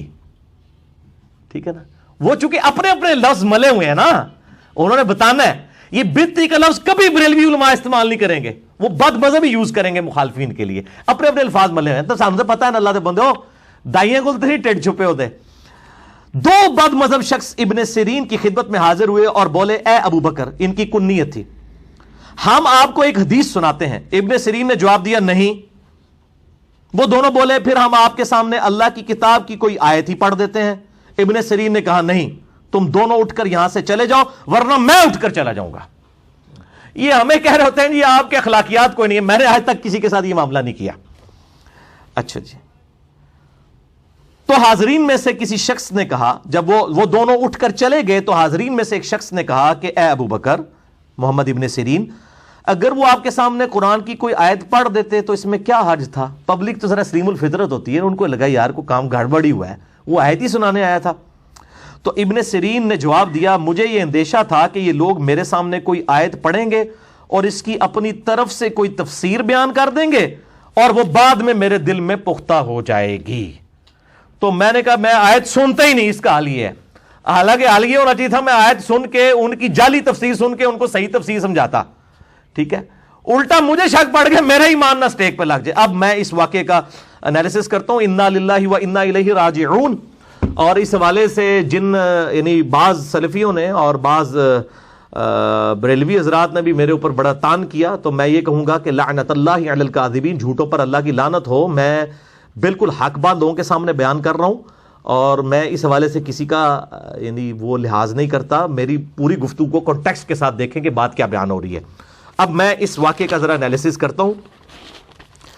پہلے میں آپ کو بتا دوں کہ امام ابو بکر محمد ابن سیرین رحمہ اللہ تعالی المتوفی 110 ہجری یہ اہل سنت کے اور اہل حدیث محدثین کے بڑے ائمہ میں سے ہیں, اور میں ذاتی طور پہ یہ 3 بندے ایسے ہیں جن کی بہت قدر کرتا ہوں تابعین میں سے.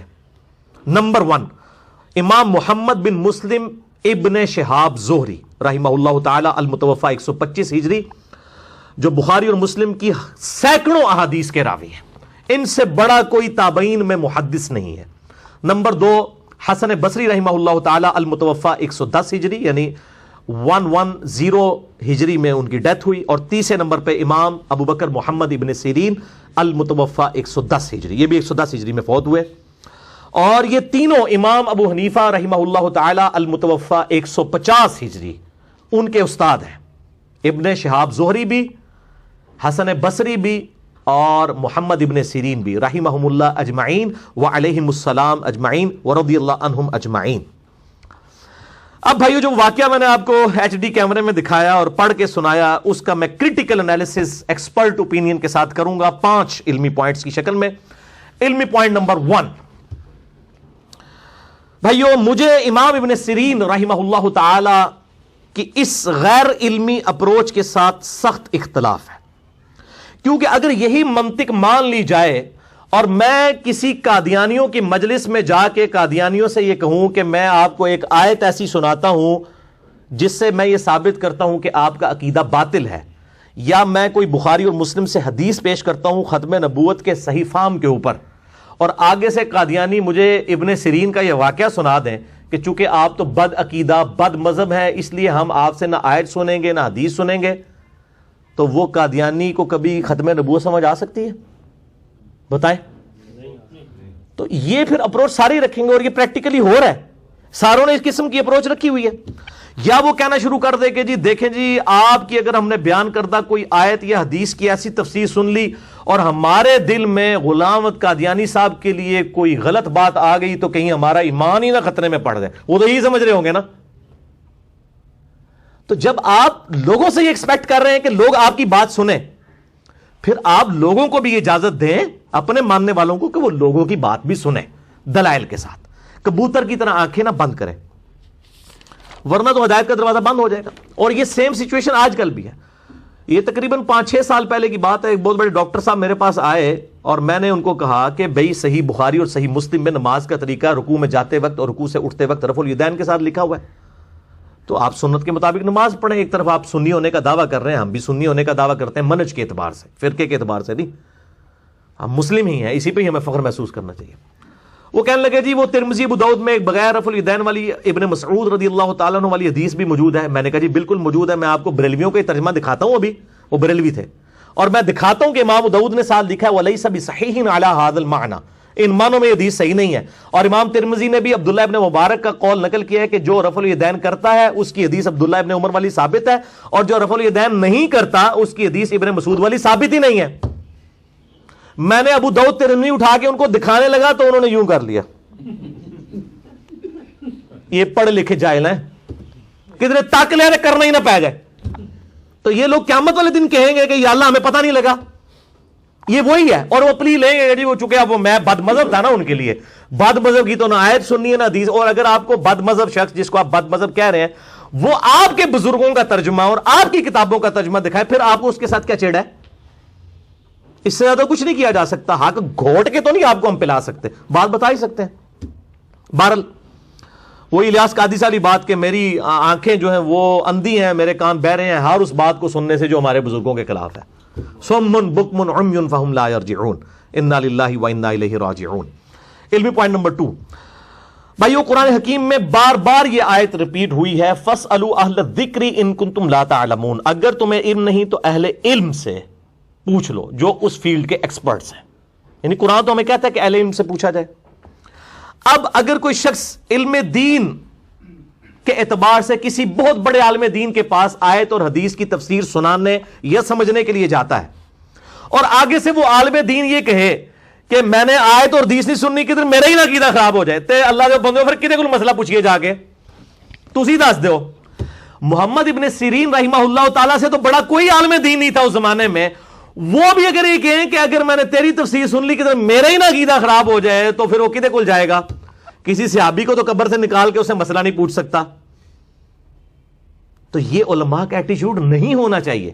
علماء کا کام ہے کہ بات سنیں, اس کے بعد اس کا مطلب ان کو سمجھائیں کہ یہ تم نے غلط تفسیر کی, یہ بات صحیح ہے, اور اس حوالے سے بڑی احتیاط کرنی چاہیے. اور آپ دیکھیں عام علماء اتنے بڑے بڑے مجمعوں میں تقریر کرتے ہیں, جب کوئی بندہ آ کے جمعے کے خطبے کے بعد ان سے پوچھتا ہے حضرت صاحب یہ جو آپ نے بیان کیا ہے یہ کہاں لکھا ہوا ہے, تسی سیٹ کمرے چ آ جاؤ ذرا تانوں دسنے. تقریر کرتے ہیں پبلک میں, سوال جا کے کمروں میں جواب دیتے ہیں, کوئی جواب نہیں نہ آتا ہوتا کہ ساروں کے سامنے بے عزتی نہ ہو جائے. تو اگر آپ مجمع میں تقریر کر رہے ہیں تو آپ میں اتنی جرت ہونی چاہیے کہ مجمع میں ہی علمی دلائل کے ذریعے جواب دیں, ورنہ اس قسم کی باتیں نہ کر کے جائیں کہ آپ کو بعد میں کمرے میں بلانا پڑے. کمرے میں کس لیے بلاتے ہیں؟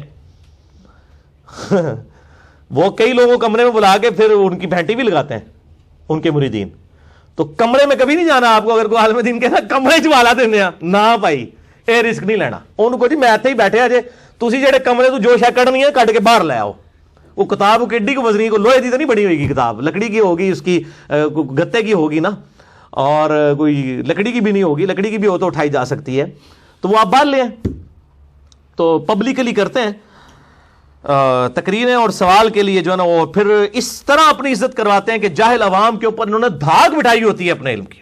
مفتی صاحب نے فرما دی, مفتی صاحب, اور مفتی صاحب کی حالت یہ ہے کہ جب آپ سوال پوچھتے ہیں تو کہتے ہیں کمرے چ آ جاؤ. تو ان کو چاہیے کہ اگر انہوں نے اپنی واقعی عزت کروانی ہے تو پھر ان میں اتنا حوصلہ ہو, صرف علماء والی ڈگری لے کے نہ بیٹھ جائیں, علم بھی ہونا چاہیے کہ آپ لوگوں کے سوالوں کے جواب دے سکیں. علمی پوائنٹ نمبر 3, بعض علماء نے امام ابن سیرین رحمہ اللہ کے اس ایٹیچیوڈ کے دفاع میں لکھا اور تقریریں کی کہ جی ان کا یہ ایٹیچیوڈ تو اہل بدعت کے لیے تھا. جو بدعتی ہیں نا, بد مذہب لوگ, یہ ان کے بارے میں ان کا ایٹیچیوڈ ہے. اگر کوئی صحیح بندہ مسئلہ پوچھنا ہے تو دسنا چاہیے, یہ اہل بدعت کے لیے ایٹیچیوڈ ہے.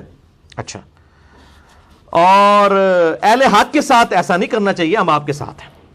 تو میں اس کے جواب میں ان سے عرض کرتا ہوں کہ میرے بھائیوں, یہ اہل بدعت اور اہل حق کا فیصلہ کون کرے گا؟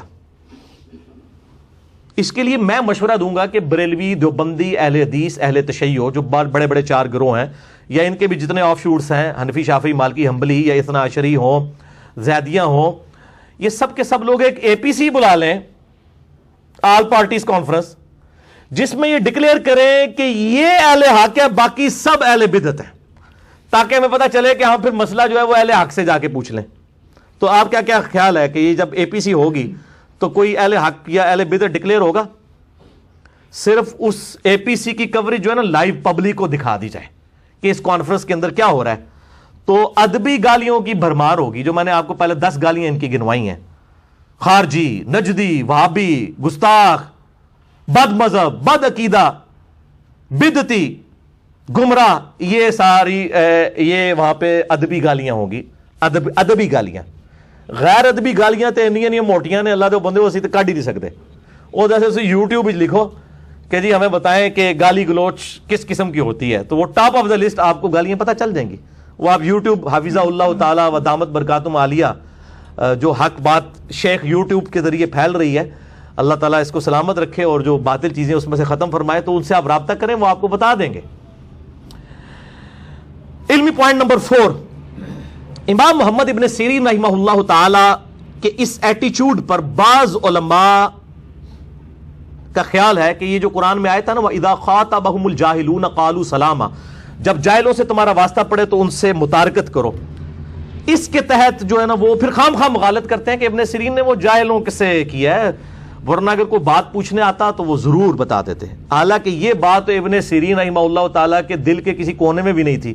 انہوں نے اسی واقعے میں خود بتا دیا ہے کہ میں نے جاہلوں سے متارکت نہیں کی ہے، بلکہ انہوں نے کہا کہ وہ تو اتنے بڑے کوئی علماء آئے ہوئے تھے کہ انہوں نے کہا کہ انہوں نے اگر کوئی آیت بیان کی، کوئی حدیث بیان کی اور ایسی تفسیر بیان کر دی، میرا ہی نہ عقیدہ کہیں خراب ہو جائے، میرے دل میں ہی نہ ان کی بات بیٹھ جائے۔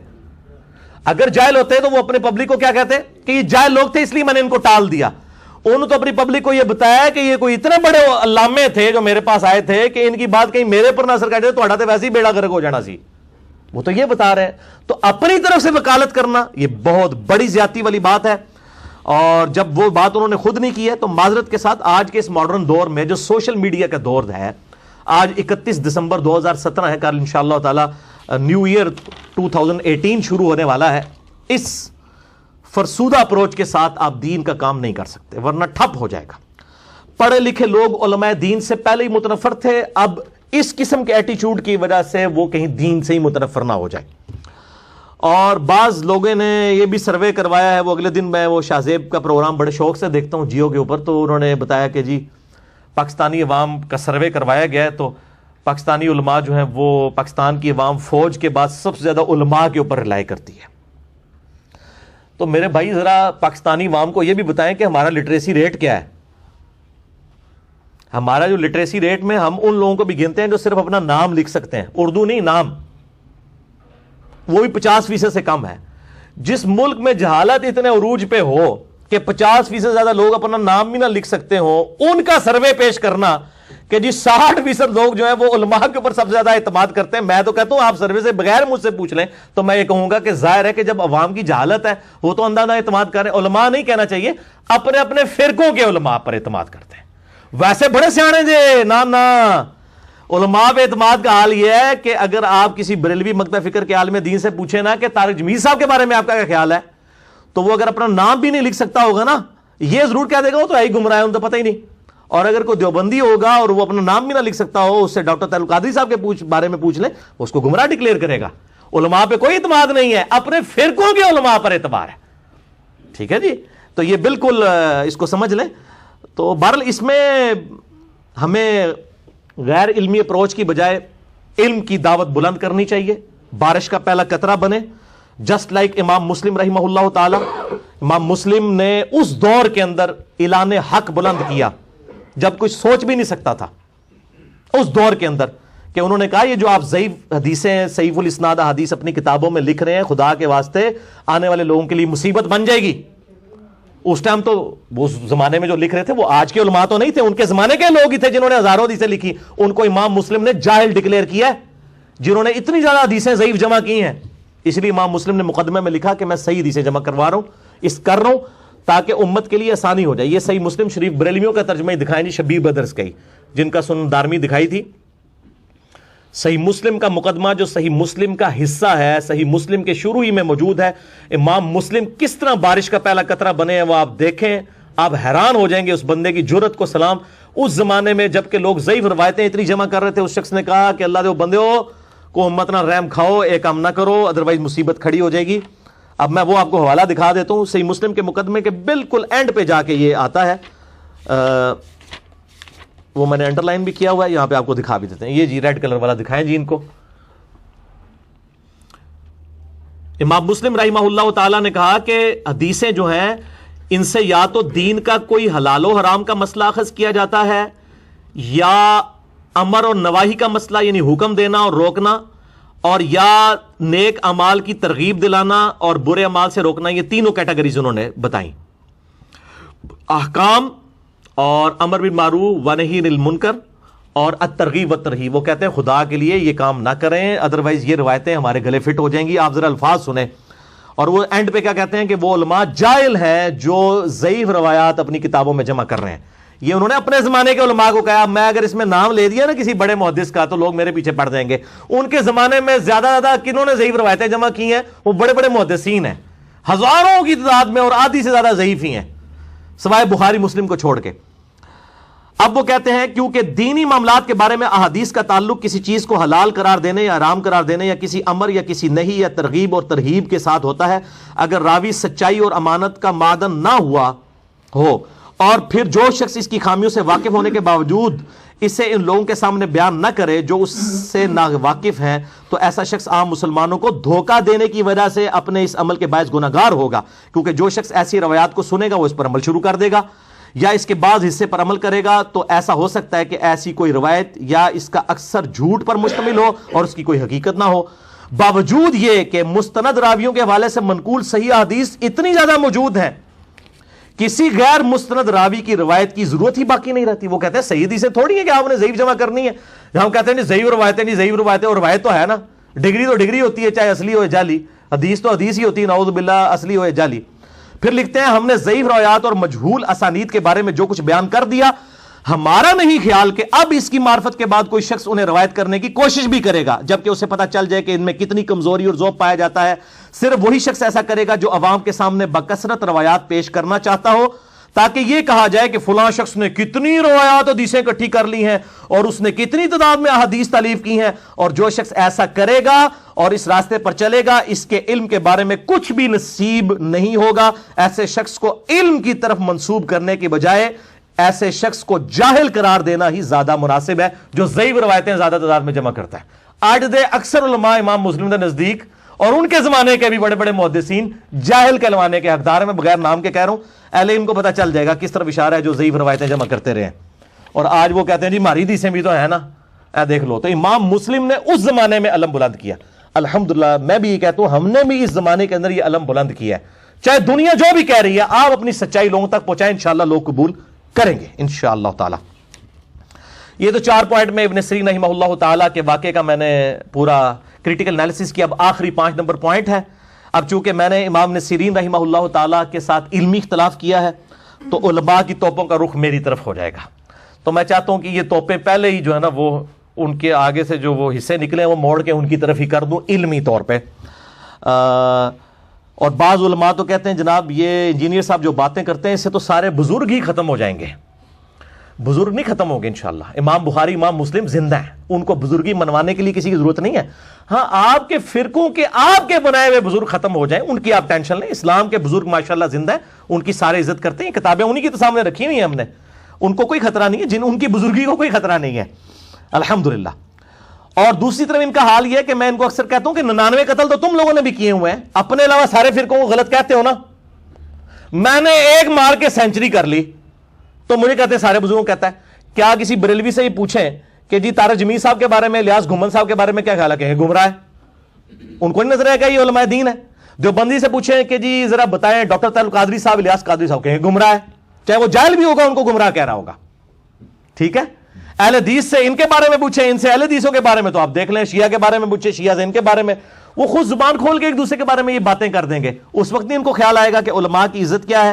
تو یہ صرف درس دیتے ہیں، لیکن خود ان کے اخلاقیات جو ہے نا وہ آپ نے سن لیا کہ یہ، اور میری حالت تو یہ ہے میں سب سے اختلاف کر کے سب کو مسلمان سمجھتا ہوں، ان کے پیچھے نمازیں پڑھتا ہوں، یہ سب سے اختلاف کر کے ان کو اسلام سے بھی باہر نکال دیتے ہیں اور دوست کی اور گمراہ ڈکلیئر کرتے ہیں۔ میں الحمدللہ اہل سنت کا ایک آف شوٹ قادیانیت جو انڈیا پاکستان بنگلہ دیش میں پایا جاتا ہے، اور دوسرا اہل تشیع کا آف شوٹ نصیریہ جو شام میں پایا جاتا ہے، جو مولا علی علیہ السلام کے لیے الوہیت کلیم کرتے ہیں۔ میں ان 2 فرقوں کے علاوہ کسی کی تکفیر نہیں کرتا، تمام کو مسلمان سمجھتا ہوں الحمدللہ۔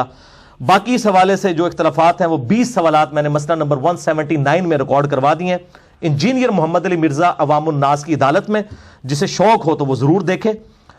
آج میں آخر میں ان تینوں مکاتب فکر کی کتابیں HD کیمرے میں دکھا کے آپ کو بتا دیتا ہوں کہ ان کی اپنی لینگویج دوسروں کے بزرگوں کے بارے میں کیا ہوتی ہے، اور میں کوئی اس میں غیر مہذب غیر پارلیمانی لفظ نہیں استعمال کروں گا، اور میں امید کروں گا کہ جن لوگوں کو یہ زوم ہے کہ ان سے اگر آپ نرمی سے بات کریں تو یہ اپنے بزرگوں کی غلطیاں مان لیتے ہیں، تو ان کو دیکھ لیں گے ہاں جی اب اس پارلیمانی زبان کے ساتھ ذرا منوا کے بتائیں ان سے کہ اپنے بزرگوں کی غلطیاں مان لیں، وہ نہیں مانتے، ان کا تو مسئلہ ہی کچھ اور ہے۔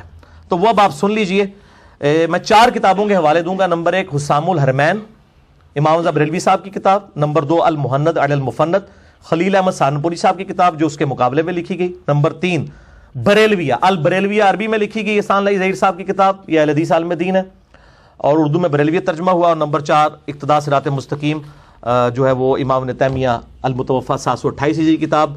یہ پہلے سب سے پہلے میں آپ کو صرف بزرگوں کی لینگویج دکھا دیتا ہوں، یہ ذرا تمہید ایمان کور کریں جی، دعوت اسلامی والوں نے چھاپی ہے، ما حسام الحرمین، یہ 1905 میں امام رضا بریلوی المتوفا 1340 ہجری بامطابق 1921 نے یہ کتاب لکھی، جس میں 5 کفر کے فتوے لگائے، پہلا غلام احمد قادیانی پہ اور باقی 4 جو ہیں وہ علماء دیوبند اور اہل حدیث علماء کے اوپر. اور جو زبان اس میں استعمال کی ہے وہ میں آپ کو دکھا دیتا ہوں، وہ پڑھ کے بھی مطلب سنا دوں گا آپ کو. اور یہ 1905 میں کتاب انہوں نے لکھی، حسام الحرمین. نام ہی آپ سنیں، حسام الحرمین، حرمین کی تلوار. یہ جناب یہ ریڈ کلر کی جو لائنیں ہیں ان کو ہائی لائٹ کر کے ان کو ذرا دکھائیے تاکہ ان کو پتہ چلے کہ کیا زبان انہوں نے استعمال کی ہے. یہ میں پڑھ کے بھی آپ کو سنا دیتا ہوں حسام الحرمین سے. چھوٹی سی کتاب ہے، آپ کو مارکیٹ سے مل جائے گی، کوئی مشکل کام نہیں ہے. چوتھا فرقہ وہابیہ شیطانیہ ہے. ذرا آپ اس گروہ کا نام دیکھیں، وہابیہ شیطانیہ. اور وہ رافضیوں کے فرقہ شیطانیہ کی طرح ہیں. وہ کہتے ہیں جیسے شیعہ کا فرقہ شیطانیہ ہے نا، وہ شیطان اتاق کے پیروکار ہیں. یعنی وہ کہتے ہیں جو شیعہ رافضی غالی ہیں وہ شیطان اتاق کے پیروکار ہیں، جن کو امام جعفر صادق نے یہ لفظ استعمال کیا تھا جو رافضیوں کے لیے، جو غالی شیعہ ہیں، جو شیخین رضی اللہ عنہما وعلیہم السلام پر تبرہ کرتے ہیں. وہ کہتے ہیں جیسے رافضی جو ہے نا وہ شیخین کے اوپر تبرہ کرتے ہیں، وہ شیطان اتاق کے پیروکار ہیں. اور یہ جو وہابیہ شیطانیہ ہیں یہ شیطان آفاق ابلیس لعین کے پیروکار ہیں.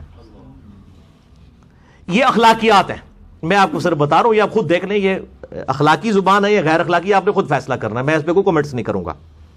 وہ کہتے ہیں یہ شیطان آفاق یعنی وہ بڑا شیطان جو ہے نا ابلیس، اس کے پیروکار ہیں. کون؟ دیوبند اور اہل حدیث. اور یہ بھی اسی تکذیب خدا کرنے والے گنگوئی کے دم چھلے ہیں. وہ کہتے ہیں رشید احمد گنگوئی کے یہ دم چھلے ہیں کہ اس نے اپنی کتاب براہین قاطع میں تصریح کی ہے. وہ کہتے ہیں ان کی کتاب کے اوپر جو انہوں نے گرفت کی وہ ٹھیک ہے، وہ ہمیں بھی اختلاف ہے، وہ ہم تو کفری عبارتوں پہ میرا مسئلہ 71B ریکارڈڈ موجود ہے. انڈیا اور پاکستان کے بزرگوں کی 19 گستاخانہ عبارات کا تحقیقی جائزہ، اور میرا پمفلٹ بھی ہے اندھا دھند پیروی کا انجام. میں نے خود اسماعیل دہلوی صاحب کی عبارتیں ہوں، علماء دیوبند کی ہوں، بریلوی علماء کی ہوں، عبارتوں کے اوپر میں نے جو ہے وہ ان کے اگینسٹ قرآن و حدیث سے دلائل لکھے ہیں. فتویٰ کسی پہ نہیں لگایا، سب کا نام احترام کے ساتھ لکھا ہے، پبلک خود فیصلہ کرے. آگے یہ 5 کفر کے فتوے لگا کے نا خلاصہ کلام لکھتے ہیں. ذرا یہ بھی دکھا دیں جی ان کو. یہ یعنی اپنی پوری گفتگو کا خلاصہ لکھتے ہیں کہ میں یہ جو کچھ لکھ رہا ہوں اس کے بعد وہ کنکلوڈ کر رہے ہیں کہ میں اپنے مکتب فکر کے علاوہ باقی مکاتب فکر کو کیا سمجھتا ہوں. وہ اب آپ دیکھ لیں کیا سمجھتے ہیں. جو میں نے کہا نا کہ ہماری حوصلہ ہے کہ ہم سب کے پیچھے نمازیں پڑھتے ہیں، کسی کو اسلام سے خارج نہیں کرتے سوائے قادیانیوں کے اور نصیریہ کے. یہ کہتے ہیں خلاصہ کلام یہ ہے کہ یہ جتنے بھی فرقے ہیں سب کے سب کافر اور مرتد ہیں. یعنی احمد بریلوی صاحب لکھا کہ دیوبند اور اہل حدیث کافر بھی ہیں، مرتد ہیں. مرتد کا مطلب ہے اسلام چھوڑ گئے، یہ واجب القتل ہے. مرتد کا مطلب یہ ہے. اور یہ اجماع امت ہے کہ یہ اسلام سے خارج ہیں. وہ اجماع امت سے مراد ان کے اپنے مکتب فکر کا اجماع ہے، یہ آپ دیکھ لیں. اور بے شک بزازیہ اور فتاوی خیریہ اور مجموع الانہر اور در مختار وغیرہ کتابوں میں جو ہے وہ ایسے کافروں کے حق میں فرمایا گیا جو ان کے کفر اور عذاب میں شک کرے وہ خود بھی کافر. یعنی ہم جتنے یہاں بیٹھے ہوئے ہیں سب کے سب کافر، کیونکہ ہم تو کسی کی تکفیر نہیں کرتے. اور شفا شریف میں ہے کہ ہم اسے کافر کہتے ہیں جو ایسے کو کافر نہ کہے جس نے ملت اسلام کے سوا کسی ملت کا اعتقاد کیا یا ان کے بارے میں توقف کرے یا شک لائے. وہ ملت سے باہر نکال دیے جناب. تو یہ میں نے آپ کو دکھا دیا. اب یہ 1905 میں کتاب لکھی گئی. اس کے جواب میں خلیل احمد سہارنپوری، شیخ ذکریہ صاحب جنہوں نے فضائل اعمال لکھی، ان کے پیر و مرشد نے کتاب لکھی المحند علی المفند 1906 میں. وہ تھا ہند کی، وہ حرمین کی تلوار، یہ ہے ہند کی تلوار علی المفند، سٹھیائے ہوئے بابے کے سر پہ. سٹھیا ہوا بابا کسے کہا؟ احمد بریلوی صاحب کو. ٹھیک ہے، المحند علی المفند، ہند کی تلوار سٹھیائے ہوئے بابے پر، جس نے حسام الحرمین لکھی ہے. اس میں ماشاءاللہ دیکھیں انہوں نے پھر جو زبان استعمال کی ہے وہ ماشاءاللہ دیکھیں آپ. یہ ذرا دکھائیے جی ان کو. پہلے اور 26 سوالات عربی میں ہوئے ان سے. یہ پہلے تو یہ کتاب کا ٹائٹل دکھائیں جی ان کو. یہ آپ کو مارکیٹ سے عام مل جائے گی، المحند علی المفند. یہ ٹیکسٹ بک ہے دیوبند مکتبہ فکر کی. 26 سوالات عربی میں. اس وقت کے صوفی عرب علماء نے ان سے پوچھے کہ بھئی احمد بریلوی صاحب نے تو ہمیں، انہوں نے تو احمد بریلوی صاحب کو مجدد ڈکلیئر کر دیا تھا. یہ 1925 سے پہلے کے بعد ہے، جب اہل حدیثوں کے آنے سے پہلے کی. تو انہوں نے کہا کہ آپ لوگ تو بڑے گمراہ ہوئے، ہمیں تو احمد بریلوی صاحب نے بتایا ہے. تو پھر 26 سوال عربی میں کیے کہ تم تو وہابی ہو. انہوں نے کہا نا ایسی کوئی وہابی نہیں، وہابیوں تو مسلمان ہی نہیں سمجھتے. یہ دکھائیں جی ان کو. یہ ہے، یہ اس کو کور کریں. یہ جو ریڈ لائن ہے المحند علی المفند، ہند کی تلوار سٹھیائے ہوئے بابے کے سر کے اوپر. اس میں ذرا آپ لینگویج دیکھ لیجئے گا، پھر آپ کو پتہ چل جائے گا کہ انہوں نے کیا زبان استعمال کی ہے. ٹھیک ہے جی. یہ کہتے ہیں کہ حمزہ بریلوی صاحب نے چونکہ فتوے لگائے تو یہ کہتے ہیں چونکہ ہمارے مشائخ رضی اللہ عنہم، یہ علماء دیوبند کو کہہ رہے ہیں رضی اللہ عنہم، احیاء سنت میں صحیح کرتے اور بدعت کی آگ بجھانے میں مستعد رہتے تھے، اس لیے شیطانی لشکر کو ان پر غصہ آیا. یعنی بریلوی علماء کو اور حمزہ بریلوی صاحب کا شیطانی لشکر، انہوں نے بھی شیطان کا، انہوں نے شیطان، اور ان کے کلام میں تعریف کر ڈالی. وہ کہتے ہیں ہم نے تو یہ گستاخیاں کی نہیں، اس نے خود سے بنا دی، اور ان پر بہتان باندھے، طرح طرح کے افطراء اور خطاب وہابیت کے ساتھ متہم کیا، مگر حاشا کہ وہ ایسے ہوں، بلکہ بات یہ ہے کہ یہ سنت اللہ ہے کہ جو خواص اولیاء میں ہمیشہ جاری رہی ہے. چنانچہ اللہ تعالیٰ اپنی کتاب میں فرماتا ہے کہ اور اسی طرح ہم نے ہر نبی کے دشمن بنائے جن و انس کے شیاطین. وہ کہتے ہیں جیسے قرآن میں ہے نا کہ نبیوں کے دشمن جنوں اور انسانوں میں ہوتے ہیں شیاطین، اس طرح ہمارے جو اولیاء دیوبند رضی اللہ عنہم ہیں ان کے دشمن شیاطین اور جنوں اور انسانوں میں حمزہ بریلوی اور ان کے پیروکار ہیں. یہ انہوں نے کہا. اچھا جی، اب 12ویں سوال کے جواب میں وہ کہتے ہیں، ان سے پوچھا گیا کہ اہل حدیثوں کے بارے میں آپ کا کیا خیال ہے؟ آج تو یہ بھائی بنے ہوئے نا ریالوں کے چکر میں، آپ دیکھیں ادھر انہوں نے اہل حدیثوں کا یہ خارجی ہیں، اور خارجی کا مطلب ہے دوزخ کے کتے. یہ ان کو انڈر لائن کرے جی، یہ والا جو ہے، یہ والی لائنیں صرف دکھائے. 12ویں سوال کے جواب میں ورڈ بائی ورڈ میں آپ کو پڑھ کے سناتا ہوں، آپ حیران ہو جائیں گے کہ زبان کیا استعمال کرتے ہیں. اور یہ ظاہر ہے کوئی اہل علم ہی اتنی ثقیل زبان استعمال کر سکتا ہے، ہمارے جیسے لوگ تو استعمال ہی نہیں کر سکتے.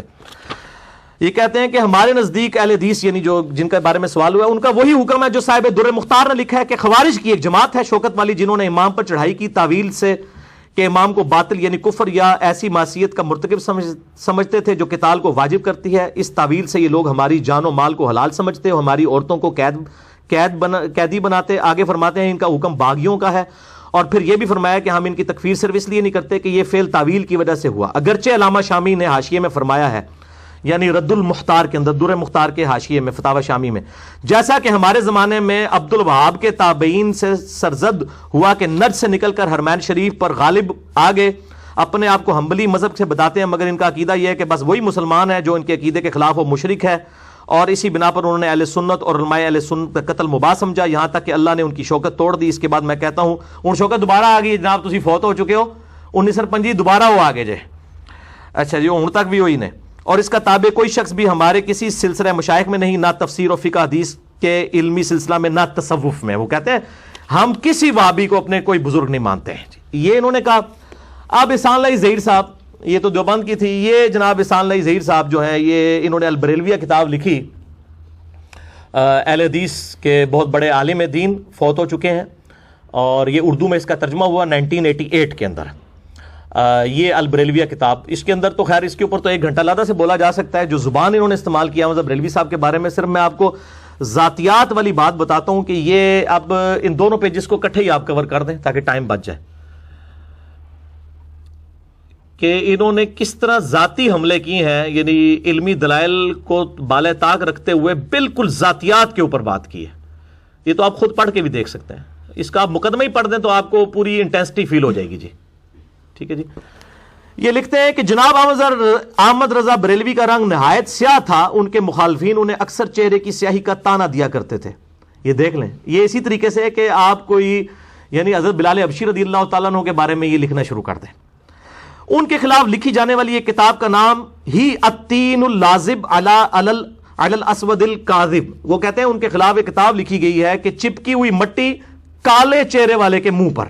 وہ کہتے ہیں یہ چیز بتا رہی ہے کہ حمزہ بریلوی صاحب کتنے کالے تھے، اور انہوں نے اپنا چہرہ خود بنایا سی، اللہ نے بنایا سی. پھر لکھتے ہیں کہ جناب احمد رضا نحیف و نزار تھے، درد گردہ اور دوسری کمزور کر دینے والی بیماریوں میں مبتلا تھے، کمر کی درد کا شکار رہتے تھے. اس طرح یہ علمی باتیں ہو رہی ہیں جناب، علمی باتیں. اسی طرح سر درد اور بخار کی شکایت بھی عموماً رہتی تھی. ان کی دائیں آنکھ میں نقص تھا، اس میں تکلیف رہتی تھی اور وہ پانی اتر آنے سے بے نور ہوگی. طویل مدت تک اس کا علاج کراتے رہے مگر وہ ٹھیک نہ ہو سکی. ایک مرتبہ ان کے سامنے کھانا رکھا گیا، انہوں نے سالن کھا لیا مگر چپاتیوں کو ہاتھ تک نہ لگایا. ان کی بیوی نے کہا کیا بات ہے، تو انہوں نے جواب دیا مجھے تو روٹیاں نظر ہی نہیں، حالانکہ وہ سالن کے ساتھ ہی رکھی ہوئی تھی. یہ علمی باتیں ہو رہی ہیں جی، علم کی دنیا ہے یہ، آپ دیکھ لیں. جناب بریلوی نسیان میں بھی مبتلا تھے، ان کی یاداشت کمزور تھی. ایک دفعہ اینک اونچی کر کے ماتھے پر رکھ لی، گفتگو کے بعد تلاش کرنے لگے، اینک نہ ملی اور بھول گئے کہ اینک ان کے ماتھے پر ہے. کافی دیر پریشان رہے، اچانک ان کا ہاتھ ماتھے پر لگا تو اینک ناک پر آ کر رک گئی, تب پتہ چلا اینک تو ماتھے پر تھی. یہ علمی باتیں ہو رہی ہیں. آپ ذرا دیکھ لیجئے کہ یہ مطلب ہماری یعنی علماء کی اپروچ ہے. اچھا, یہ آپ نے بریلویت کتاب میں یعنی پہلا حوالہ دیکھا, اس کے بعد سیدہ عائشہ کے حوالے سے ان پہ جھوٹ باندھا گیا کہ انہوں نے کوئی ان کی گستاخی میں اشعار لکھے, حالانکہ وہ ہدایت بخشش میں موجود ہی نہیں ہے, اور ایک پرنٹنگ میں کسی نے ویسے شامل کیے تھے. بعد میں اعلان برات آیا کہ بھی سیدہ عائشہ کے بارے میں انہوں نے یہ بات نہیں کی, بلکہ مصطفیٰ جان رحمت پہ لاکھوں سلام میں تو امہات المومنین کی شان میں اشعار موجود ہے. اس کے بعد یہ ذرا دیکھیں, یہ والا پیج صرف کور کریں جی, یہ والا بالکل سراسر جھوٹ لکھا, اور یہ کہا کہ امام بریلوی صاحب جو ہیں یہ چھپے ہوئے رافضی تھے. آپ تمہید ایمان میں اور جو کتاب حسام الارمین میں پڑھ چکے کہ انہوں نے تو اہل حدیث دیوبند کو یہ تانا دیا ہے کہ تم لوگ رافضی ہو. وہ رافضی ہونے کو خود کہاں صحیح سمجھتے تھے؟ احکام شریعت میں امام بریلوی صاحب سے پوچھا گیا کہ نبی علیہ السلام کے بعد امت میں سب سے افضل کون ہے, تو انہوں نے کہا سیدنا ابوبکر صدیق رضی اللہ تعالیٰ عنہ. بلکہ میں اب اس ٹاپک پہ نہیں جانا چاہتا کہ کئی معاملات میں انہوں نے تو امیر شام حضرت معاویہ ابن ابی سفیان رضی اللہ تعالیٰ عنہ کا بھی ضرورت سے زیادہ دفاع کیا ہے حمزہ بریلوی صاحب نے. تو یہ کون سا رافضی ہے جو حضرت امیر معاویہ کا دفاع کرتا ہے اور ضرورت سے زیادہ, اور اس میں جھوٹی روایتوں کا بھی سہارا لیا گیا. پھر ان کے آگے جو پوتا شاگرد تھے مفتی احمد جہاں نعیمی صاحب, انہوں نے تو پھر پوری کتاب بھی لکھ دی. تو جھوٹا الزام ہے, یہ لکھتے ہیں کہ حمزہ بریلوی صاحب نے مسلمانوں میں شیعہ مذہب سے ماخوذ عقائد کی نشر و اشاعت میں بھرپور کردار ادا کیا. کوئی ظاہری شیعہ اپنے اس مقصد میں اتنا کامیاب نہ ہوا جتنا کامیابی حمزہ بریلوی صاحب کو ملی. اس سلسلہ میں تقیہ کے لبادے میں حاصل ہوئی. انہوں نے اپنے تشیع پر پردہ ڈالنے کے لیے چند ایسے رسالے بھی تحریر کیے جن میں بظاہر شیعہ مذہب کی مخالفت اور اہل سنت کی تائید پائی جاتی ہے. شیعہ تقیہ کا یہی مفہوم ہے جس کا تقاضا انہوں نے کما حقہ ادا کیا. استغفر اللہ تو بولی. انہوں نے رد الرافضہ جو کتاب لکھی ہے اس میں اہل تشیع کے اوپر کفر کے فتوے لگائے ہوئے ہیں, خلاف نہیں لکھی, کفر کے فتوے لگائے ہوئے ہیں. اتنا وہ غلو کرنے والے تھے شیعہ کے مسئلے میں, اور انہوں نے پکڑ کے ان کو کھاتے میں ڈال دیا. یعنی اسی وجہ سے تو پھر یہ مناظرے آلتے ہیں نا. شوکت سیالوی صاحب کا 2004 میں مناظرہ ہوا طالب الرحمان شاہ صاحب کے ساتھ. وہ تو ایک حالیہ مناظرہ ہے نا 2009-10 کے اندر جو مفتی حنیف قریشی صاحب کے ساتھ ہوا, اس میں تو جو کچھ ہوا ان کے ساتھ ہوا. اس سے بھی 5-6 سال پہلے 2004 میں شوکت سیالوی صاحب جو سید اسد صاحب کے شاگرد ہیں, انہوں نے طالب الرحمان شاہ صاحب کو بالکل کلین بولڈ کیا مناظرے کے اندر. انہوں نے یہ شعر حمزہ بریلوی صاحب کے کھاتے میں ڈال دیا اور بریلوی علماء کے کھاتے میں. وہ آپ نے اکثر سنا ہوگا, اور ڈاکٹر اسرار صاحب نے بھی غلطی سے یہ شعر بیان کر دیا. میں نے ان کو کہا کہ آپ نے غلط بیان کیا. وہ کہتے ہیں یار میں نے تو بس وہ اہل حدیثوں سے سن کے بیان کر دیا تھا. یہ جھوٹ لکھا ہے اس کتاب میں. بریلویہ کتاب کی کئی جھوٹوں پر مشتمل ہے. یہ آپ ذرا دیکھیں, ذرا ان کو جھوٹ دکھائیں. انہوں نے شعر یعنی یہ کفریہ شعر حمزہ بریلوی صاحب اور ان کے فالوورز کی طرف منسوب کیا انہوں نے. اور اس کی وجہ سے شوکت سیالوی صاحب سے طالب الرحمان شاہ صاحب کو مناظرے میں 40 منٹ تک انہوں نے کہا شاہ صاحب میں مناظرہ چھوڑ دیں گا, تو یہ شعر ساڑی کتاب تو کٹ کے دسو, یہ تو کفر یہ شعر ہے, ہم تو مانتے ہی نہیں اس کو. وہی جو مستوی عرش تھا خدا ہو کر اتر پڑا مدینے میں مصطفیٰ ہو کر, ولیعوذ باللہ تعالی. یہ اکثر اہل حدیث کوٹ کر رہے ہوتے ہیں, توصیف راشدی صاحب بھی, باقی علماء بھی. یہ شعر کسی کتاب کے اندر موجود ہی نہیں ہے حمزہ بریلوی صاحب کی, نہ ان کے کسی اتھینٹک عالم دین کی. پھر تذکرۃ الغوثیہ سے اشعار پیش کیے. انہوں نے کہا کہ حمزہ بریلوی صاحب تو فتاوی رضویہ میں لکھ گئے ہیں کہ تذکرۃ الغوثیہ کتاب شرک کا پلندہ ہے, اس کی خرید و فروخت حرام ہے, اسے گھر میں رکھنا حرام ہے, اور آپ اس کتاب کی کفریات حمزہ بریلوی صاحب کے کھاتے میں ڈال رہے ہیں. لیکن جب بندہ مطلب ایک اتر آئے مخالفت میں تو اس کا کوئی علاج نہیں ہے. اور یہ نہ سمجھیے گا کہ یہ مطلب اب ان سے میں پوچھتا ہوں کہ یہی فتوے کیا امام ابن تیمیہ المتوفیٰ 728 ہجری پہ لگائیں گے, جن کی یہ کتاب اقتداء صراط مستقیم دارالاسلام سے چھپی ہوئی؟ ٹھیک ہے, ان کو بھی بدعتی اور دوستی اور یہ سارا کچھ کہیں گے. میں اکثر ان کے حوالے دیتا ہوں, آج بھی میں دکھا دیتا ہوں, آپ دیکھ لیں کہ ان کے عقائد کیا, اہل حدیث والے عقائد ہیں, تو کیا اس پہ وہ اجتہادی غلطی کہہ کے چپ کر جائیں گے, یا ان کے اوپر خارجی اور نجدی اور بد مذہب اور بد عقیدہ ہونے کا فتویٰ لگائیں گے؟ یہ دیکھیں انہوں نے میلاد والے چیپٹر کے اندر لکھا, یہ ذرا کور کریں جی ریڈ لائنوں میں, اقتداء صراط مستقیم میں. نیچے ترجمہ کرنے والے کو تو شرم آئی, اس نے فٹ نوٹ لگا دیا کہ بھئی حضرت صاحب سے کوئی کام غلط ہو گیا ہے, لیکن فتویٰ پھر بھی کوئی کسی نے لگایا ان کے اوپر. انہوں نے میلاد کے کانٹیکسٹ میں لکھا, یہ جو میلاد منایا جا رہا ہے یہ عیسائیوں سے مسلمانوں نے لیا. عیسائی بھی کرسمس مناتے تھے, مسلمانوں نے وہ میلاد منانا شروع کر دیا. اور اس کے بعد جو انہوں نے جملہ لکھا وہ بہت خطرناک ہے. وہ کہتے ہیں کہ اللہ تعالیٰ اس بدعت پر نہیں, یعنی یہ جو میلاد منانے کی بدعت ہے اس پر تو نہیں, لیکن اس محبت اور اجتہاد پر انہیں ثواب دے گا. یعنی جو میلاد مناتے ہیں نا، چونکہ وہ حضور کی محبت میں منا رہے ہیں صلی اللہ علیہ وآلہ وسلم، لہٰذا ان کو ثواب ہوگا. تو پھر تو شیعہ بھی جو ماتم کر رہے ہیں وہ بھی اہل بیت کی محبت میں کر رہے ہیں، ان کو بھی ثواب ہوگا. یہ شیخ زبیر صاحب کو جب میں نے بتایا، وہ کہتے ہیں ابن تیمیہ اتنی بڑی غلطی کر ہی نہیں سکتے. میں نے کہا شیخ صاحب آپ دیکھیں تو صحیح، آپ نے تو مضمون لکھا ہے کہ کیا ابن تیمیہ اہل سنت ہے، تو آپ نے کتاب تو پڑھیں. وہ کہتے ہیں وہ یہ تو کہتے ہیں ابن تیمیہ نے تو ساری بدعتیں ہی لال کر دی ہیں. اب نبی علیہ السلام کیا فرماتے ہیں؟ کل بدعۃ ضلالہ وکل ضلالۃ فی النار. ہر بدعت گمراہی، اور گمراہی دوزخ میں لے جانے والی ہے. ایک طرف اس کو بدعت بھی کہہ رہے ہیں میلاد کو، اور کہہ رہے ہیں ثواب بھی ملے گا. تو اب میں نہیں کہتا اس کے اوپر کفر کا فتویٰ لگتا ہے، یعنی کہ یہ خود علماء خود فیصلہ کریں. علماء سے پوچھ کے ہم تو چلتے ہیں. میری شیخ زبیر صاحب کے ساتھ فون کال ریکارڈڈ ہے ابن تیمیہ کے مسئلے کے اوپر ہی، 40 منٹ کی، یوٹیوب پہ آپ دیکھ سکتے ہیں. اس کے بعد یہ احمد بریلوی صاحب کو تو کہہ رہے ہیں نا رافضی، ان کو کیوں نہیں رافضی کہتے جنہوں نے عبداللہ ابن عمر کو بدعتی کہا ہے؟ یہ امام ابن تیمیہ نے اسی اقتداء صراط مستقیم میں، یہ ذرا یہ پہلے یہ والا پیج دکھائیں جی، تاکہ یہ بڑا ہو جائے، کسی نے پرنٹ لینا اس کو نظر آ جائے. یہ والا پیج،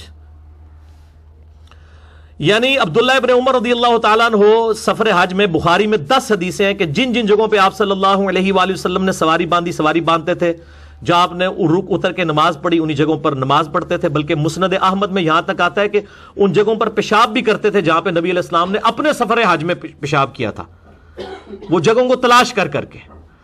اس کے اوپر امام ابن تیمیہ نے کہا کہ ہمیں تو نبی علیہ السلام نے فرمایا تھا میرے بعد بڑی بدعتیں پیدا ہوں گی، تم خلفائے راشدین کے ساتھ رہنا اور نئی نئی بدعتوں سے بچنا. اور پھر ساتھ لکھا کہ عبداللہ بن عمر نے کیا، خلفائے راشدین نے نہیں کیا. تو عبداللہ بن عمر کو کیا کہا؟ بدعتی.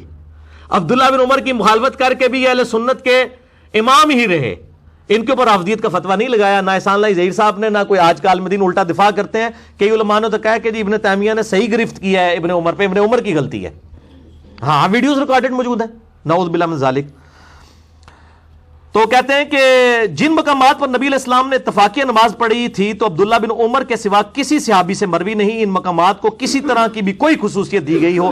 چنانچہ ابو بکر، عمر، عثمان و علی رضی اللہ عنہم اجمعین اور تمام سابقین اور اولین من المہاجرین والانصار ان راستوں میں سفر کرتے تھے، مگر کبھی ان مقامات میں خصوصیت کے ساتھ نماز نہ پڑھتے تھے. اور معلوم ہے کہ اگر یہ بات ان کے نزدیک مستحب یعنی کوئی نیکی کا کام ہوتی تو وہ سب سے پہلے لوگ یہ کرتے، خلفائے راشدین جو اس پر عمل کرتے، کیونکہ وہ سنت نبوی کے زیادہ جاننے والے تھے. وہ کہتے ہیں عبداللہ بن عمر سے زیادہ ان کو دین آتا تھا اور اس پر سب سے زیادہ عمل کرنے والے تھے. نبی صلی اللہ علیہ وسلم نے تو ہمیں فرمایا تھا تم میری سنت اور میرے خلفائے راشدین ہدایت یافتہ کی سنت کو لازم اختیار کرنا اور اسے خوب مضبوطی سے پکڑنا. خبردار دین میں نئے کاموں سے بچنا، ہر نیا کام بدعت ہے، ہر بدعت گمراہی ہے. اور معلوم ہوا کہ خلفائے راشدین نے یہ کام کبھی نہیں کیا، لہٰذا اس فعل میں خلفائے راشدین کی سنت نہیں بلکہ ایک بدعت کی ہی پیروی ہوتی ہے. پتہ اس کا جواب کیا دیتے ہیں؟ وہ کہتے ہیں جی انہوں نے عبداللہ بن عمر کے عمل کو بدعت کہا ہے، عبداللہ بن عمر کو بدعتی نہیں کہا. یہ اپنی پبلک نو ضرور دسیو، ٹھیک ہے. وہ بھی ویسے پبلک آج کل کو گھاس نہیں کھاتی ہے، سارے روٹی کھاتے ہیں ماشاءاللہ، ان کو سمجھ ہے کہ یہ بات کیا لکھی ہوئی ہے. لیکن شیخ زبیر صاحب نے اپنی کال ریکارڈنگ میں کہا کہ بالکل باطل ہے اس کا یہ موقف، عبداللہ بن عمر کا یہ عمل کوئی بدعت نہیں، کسی صحابی نے اسے بدعت نہیں کہا. بلکہ میں نے تو واقعہ معراج والے لیکچر میں اس کی سپورٹ میں 4 کتابوں سے حدیث پیش کی تھی کہ نبی صلی اللہ علیہ وسلم کو بھی بیت اللہ میں نماز پڑھوائی گئی اور اسی طریقے سے آپ صلی اللہ علیہ وسلم کو کوہ طور پر نماز پڑھائی گئی. نبیوں کے مقدس مقامات پر سنن نسائی کے اندر حدیث موجود ہے، دلائل النبوہ کے اندر موجود ہے. آپ معراج والا میرا لیکچر دیکھیں، اس میں نے امام ابن تیمیہ کے اس موقف کی رد کیا تھا کہ عبداللہ بن عمر کا یہ موقف بالکل ٹھیک تھا.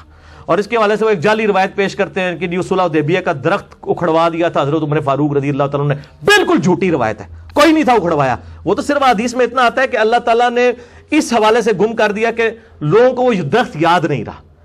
اور وہ کہتے ہیں جی ہم حضرت عمر کے پیچھے عبداللہ بن وہالہ کہ عبداللہ بن عمر کے بارے میں بخاری مسلم میں حدیث ہے رجل صالح، عبداللہ بن عمر نیک مرد ہے. ان کی اتنی توہین، ان کو بدعتی کہا. اور جن لوگوں نے سیدنا علی رضی اللہ تعالیٰ عنہ پر ممبروں پر لعنت کروائی، جب ہم وہ حدیثیں لوگوں کو بتاتے ہیں تو ہمیں یہ رافضی کہتے ہیں. اور جو لوگ نبی علیہ السلام کی سنت سے محبت کرنے والے لوگ ہیں ان کو جو بدعتی کہہ رہے ہیں ان کو یہ امام اہل سنت کہتے ہیں. یا پبلک فیصلہ کرے گی کہ امام اہل سنت کون ہے، عبداللہ بن عمر کو بدعتی کہنے والے یا سیدنا علی کی مخالفت خلیفہ راشدی کے اوپر لعنت کروانے والوں کا علمی محاسبہ حدیث کی روشنی میں کرنے والے احترام کے دائرے کے اندر تھا. میرا تو کلپ ریکارڈڈ ہے کہ حضرت معاویہ رضی اللہ تعالیٰ عنہ پر لعنت کرنا حرام ہے. یہ آپ یوٹیوب پہ لکھیں، کلپ کھل جائے گا. میں تو اس کو رافضیوں کا طریقہ سمجھتا ہوں، میں تو اس کو بدعت سمجھتا ہوں کہ بھئی جو جس چیز کی وجہ سے ہمیں ان سے اختلاف تھا وہی کام کوئی اور کرنا شروع کرتے. ہم تو سیدنا علی کے ساتھ ہیں، خلفائے راشدین کے ساتھ ہیں رضی اللہ عنہم اجمعین وعلیہم السلام اجمعین۔ اللہ تعالیٰ سے دعا ہے جو حق بات میں نے کہی اللہ تعالیٰ ہمارے دلوں میں راسخ فرمائے، اگر جذبات میں میرے منہ سے کوئی غلط بات نکل گئی اللہ تعالیٰ ہمارے دلوں سے ہی معاف کر دے، ہمیں کتاب و سنت کی تعلیمات پر عمل کر کے دوسرے بھائیوں تک پہنچانے کی توفیق عطا فرمائے۔ سبحانک اللہم وبحمدک اشہد ان لا الہ الا انت استغفرک واتوب الیک وما علینا الا البلاغ المبین۔ جزاکم اللہ خیرا۔